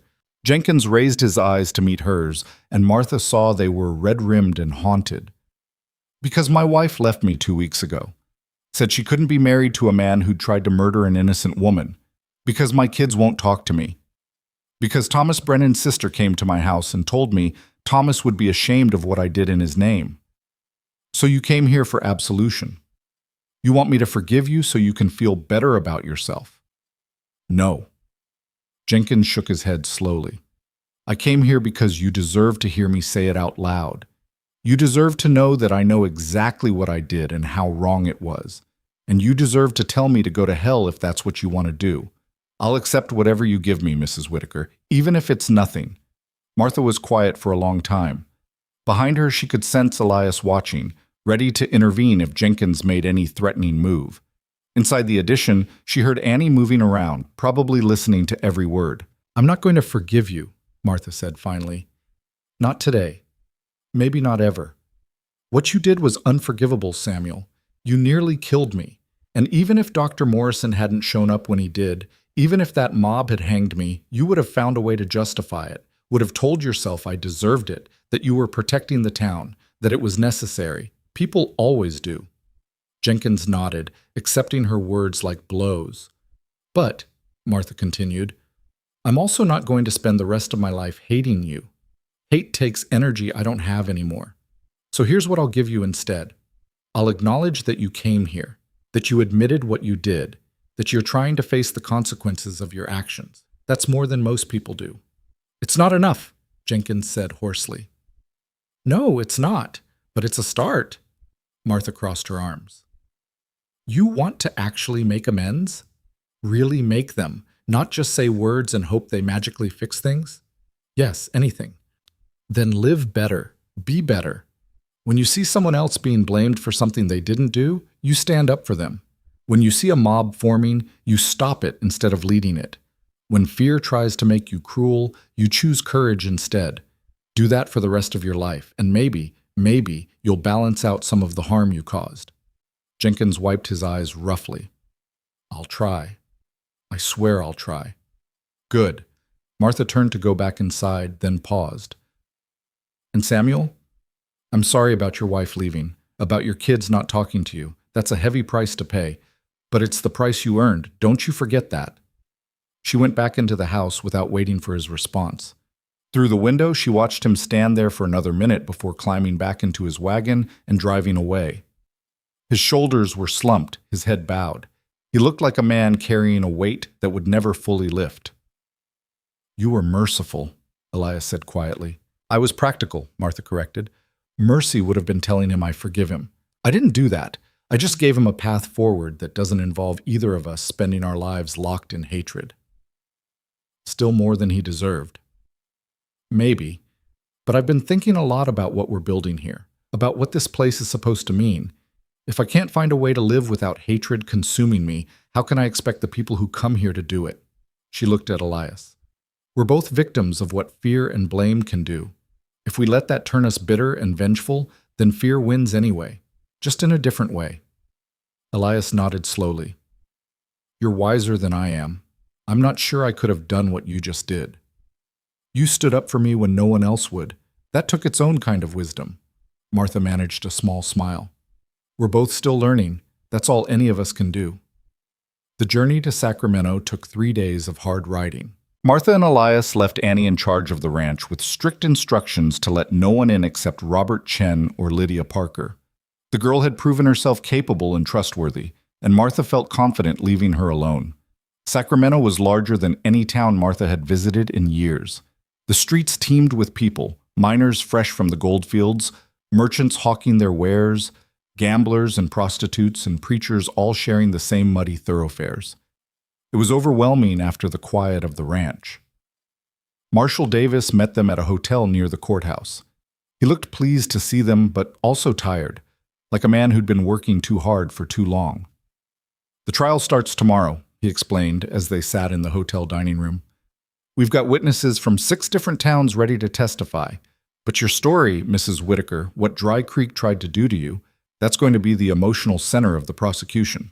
It shows the jury what these criminals' actions led to. Not just death, but destruction of innocent lives. What are they charged with? Elias asked. Murder, fraud, conspiracy. If we win, they'll hang. Davis's expression was grim. And they should hang. The evidence is overwhelming, but their lawyer is good, and he's going to try to argue that people chose to buy the tonics, that no one forced them. He'll try to make it about personal responsibility instead of criminal fraud. That's obscene, Martha said.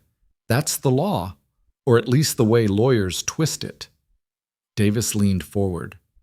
That's why your testimony matters. You need to help the jury understand that when these men sold poison disguised as medicine, they didn't just kill individuals. They destroyed families, ruined communities, created cycles of blame and violence that nearly ended in murder. Martha felt the weight of responsibility settle on her shoulders. She'd agreed to testify because it was the right thing to do. Now she realized how much might depend on her ability to tell her story in a way that made 12 strangers understand what had been taken from her. The courtroom was packed when they arrived the next morning. Martha had never seen so many people gathered in one place. The judge sat elevated above everyone else, his face stern and weathered. The jury, 12 men, all white, all looking like they'd rather be anywhere else, filled their box with varying degrees of attention. And at the defendant's table sat 2 men who looked nothing like the monsters Martha had imagined. They were ordinary, middle-aged, well-dressed, almost respectable. One of them even smiled at someone in the gallery, as if this were a social occasion instead of a trial for mass murder. The prosecutor, a sharp-eyed man named Morrison, no relation to Dr. Morrison from Dry Creek, stood and addressed the jury. Gentlemen, over the next several days, you will hear testimony about a conspiracy of greed and deception that has claimed at least 123 lives across California. You will hear about so-called miracle tonics that promised health and vitality, but delivered only slow, painful death. You will hear about families destroyed, communities torn apart, and innocent people blamed for crimes they did not commit. And you will have to decide whether the men who perpetrated this fraud should be held accountable for the suffering they caused. The defense attorney, a slick-looking man with pomaded hair, countered with his own opening statement. He argued that his clients were legitimate businessmen, that they'd purchased their formulas in good faith, that they couldn't be held responsible if some people had adverse reactions to their products. He made it sound so reasonable, so innocent. Martha wanted to scream. The first witnesses were doctors who testified about arsenic poisoning, about the symptoms and timeline, about how the tonics contained doses just small enough to avoid immediate death, but large enough to be fatal over months of use. They were clinical and precise, and Martha could see some jurors' eyes glazing over with medical terminology. Then came the family members. A widow from Silver Ridge who'd lost her husband, a father from another town who'd buried his daughter. One by one, they told stories of loved ones who'd taken the tonics faithfully, believing they were helping themselves, only to waste away over months. Some of the stories were so similar to what had happened in Dry Creek that Martha felt tears stinging her eyes. On the 3rd day of the trial, Marshal Davis called Martha to the stand. She walked to the witness box on trembling legs, acutely aware of every eye in the courtroom on her. The prosecutor approached with a kind expression. Mrs. Whitaker, thank you for being here. I know this isn't easy. Morrison's voice was gentle. Can you tell the jury what happened in Dry Creek after Thomas Brennan died? Martha took a deep breath and began to speak. She told them about serving supper, about the accusations, about being dragged into the street and beaten. She told them about her boarding house burning, about hiding in the foothills, about nearly being hanged by a mob convinced she was a witch. She told them about Elias digging up graves in the dark to find evidence, about Dr. Morrison's discovery of the poison tonics, about how close she'd come to dying for crimes she didn't commit. The courtroom was absolutely silent as she spoke. Even the defendants seemed affected, though they quickly schooled their expressions back to neutrality. Mrs. Whitaker, Morrison said when she'd finished, in your own words, what did these men's actions cost you? Martha thought about that question carefully. They cost me my home, my livelihood, my reputation. They cost me the trust I'd built over 30 years of serving my community. They nearly cost me my life. But more than that, they cost me my faith in people. For weeks, I couldn't trust anyone, couldn't believe anyone would help me, couldn't see how I'd ever feel safe again. That's what their poison really did. It poisoned everything good and turned it into suspicion and fear and hate. Thank you, Mrs. Whitaker. No further questions. The defense attorney stood for cross-examination. Martha braced herself. Mrs. Whitaker, I'm sorry for what you experienced, truly. He didn't sound sorry. But isn't it true that my clients never set foot in Dry Creek? That they never sold you anything directly? That they never told anyone to accuse you of murder? They sold poison to my town. That's what started everything. But they didn't force anyone to buy it. They didn't force Mr. Brennan to take the tonic. He made that choice himself, didn't he? Martha felt anger rising. He made that choice because your clients lied to him, told him it would help his heart, told him it was safe. How is he supposed to make a good choice when he's being deliberately deceived? People buy patent medicines all the time, Mrs. Whitaker. Some work, some don't. That's the nature of the business. Should every salesman be held responsible for murder if their product doesn't live up to its claims? If their product contains poison? Yes, Martha's voice rose. If they know it contains poison and sell it anyway? Absolutely yes. But can you prove my clients knew the tonics contained arsenic? Martha opened her mouth, then closed it. She couldn't prove that. She had no idea what the defendants knew or didn't know. The defense attorney smiled. No further questions. Martha left the witness box feeling like she'd failed. But as she returned to her seat, she caught the eyes of several jurors. They weren't looking at the defendants with sympathy. They were looking at them with disgust. The trial continued for 2 more days. More witnesses testified. The prosecutor entered the defendants' ledgers into evidence, showing they'd made thousands of dollars selling the poison tonics. An expert witness testified that anyone with basic medical knowledge would have known arsenic was dangerous in the quantities present in the bottles. Finally, the defense called their witnesses. The defendants themselves took the stand and claimed ignorance. They'd bought the formula from a chemist in San Francisco, they said. They'd trusted that it was safe. They were victims too, really. Victims of fraud by whoever had created the original formula. It was a clever defense, but Martha could see it wasn't working. The jury looked skeptical. After closing arguments, the jury was sent to deliberate. Martha, Elias, and Marshall Davis waited in the hotel, too anxious to do anything but pace and drink bad coffee. 6 hours later, a messenger arrived. The jury had reached a verdict. The courtroom was even more packed than before as everyone filed back in. Martha's hands were clenched so tightly in her lap that her knuckles had turned white. Elias sat beside her, his presence a steady anchor. The jury foreman stood. We, the jury, find the defendants guilty on all counts. The courtroom erupted. People cheered and cried and shouted. The defendants sat frozen in shock. Their lawyer immediately began calling for appeals. The judge banged his gavel for order. When the room quieted, he looked at the defendants with cold eyes. You sold poison for profit. You knew or should have known what you were doing. Your actions resulted in the deaths of over 100 people and destroyed countless more lives.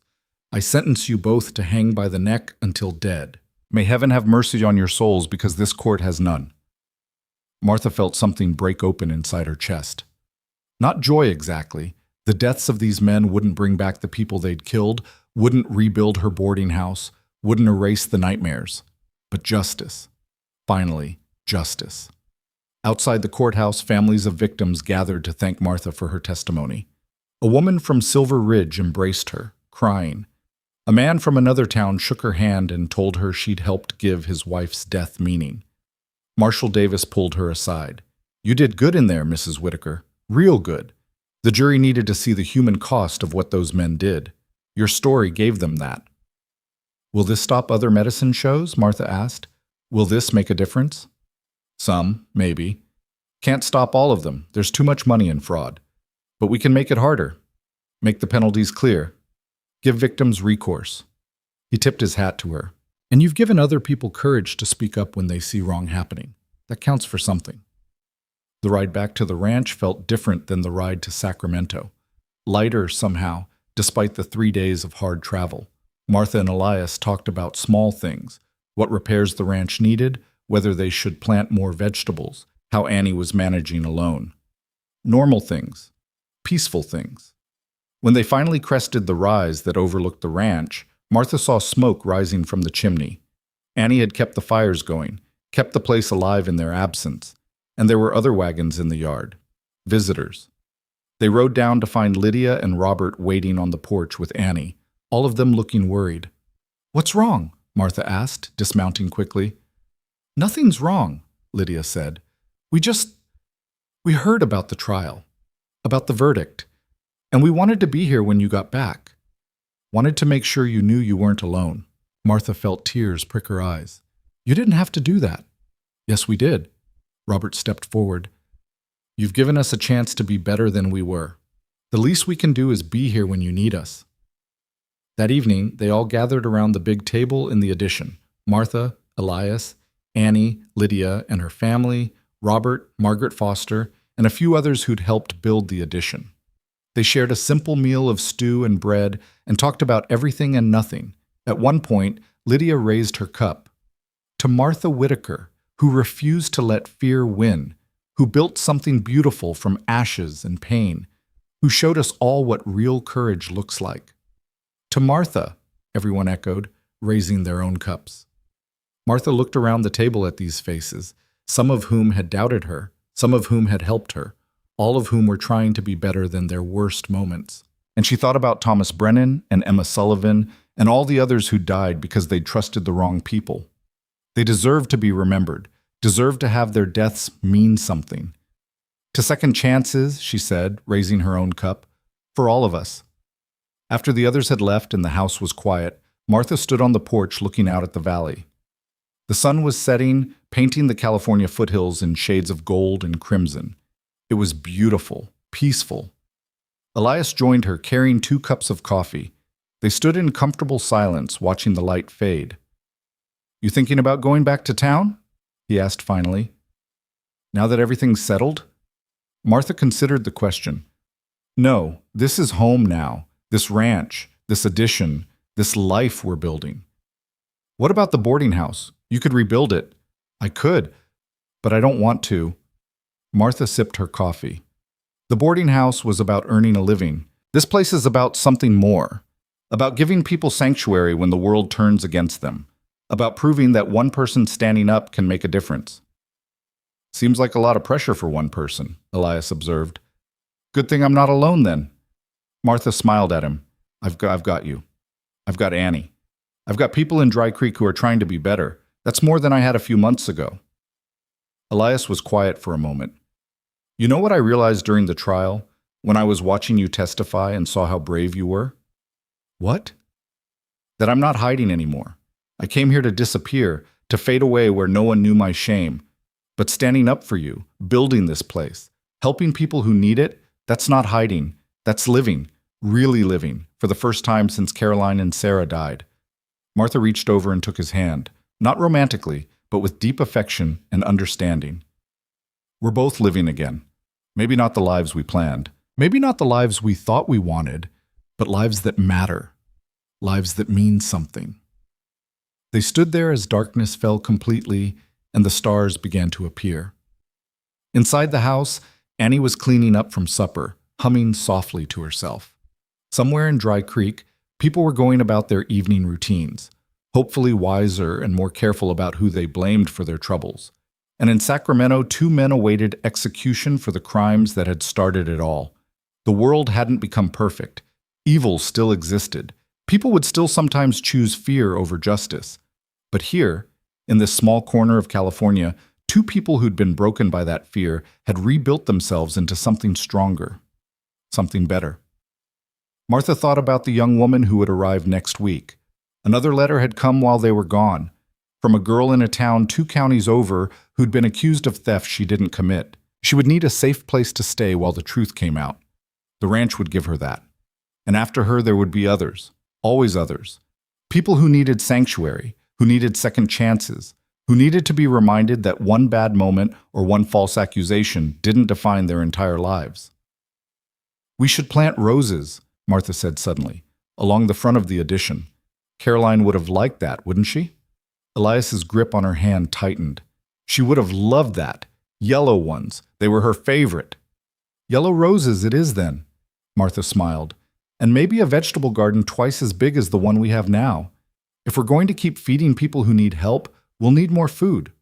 And we should fix that fence along the northern property line. Been meaning to do it for months. And build a chicken coop. Fresh eggs would be good. They stood there making plans, talking about the future, building something steady and real from the wreckage of their pasts. The nightmares would still come sometimes. The memories would still hurt. The scars would never fully fade. But they would endure.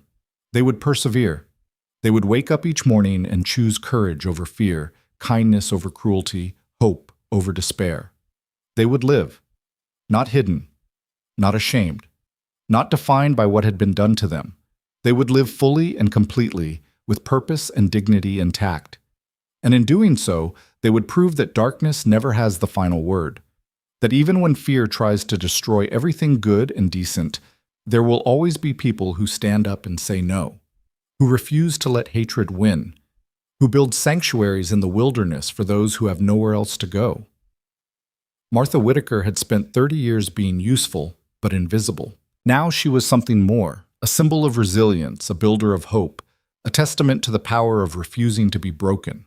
And Elias Boone, who'd come to California to disappear, had instead found a reason to be seen, to matter, to make a difference in the lives of people who desperately needed someone to believe in them. Together, they were proof that endings could become beginnings, that tragedy could be transformed into purpose, that courage, once chosen, could rewrite an entire life. The foothills of California glowed softly in the starlight, cradling a ranch that had become a home, a house that had become a sanctuary, and two wounded souls who had become something greater than the sum of their scars. For the first time in years, neither of them felt discarded. They felt whole,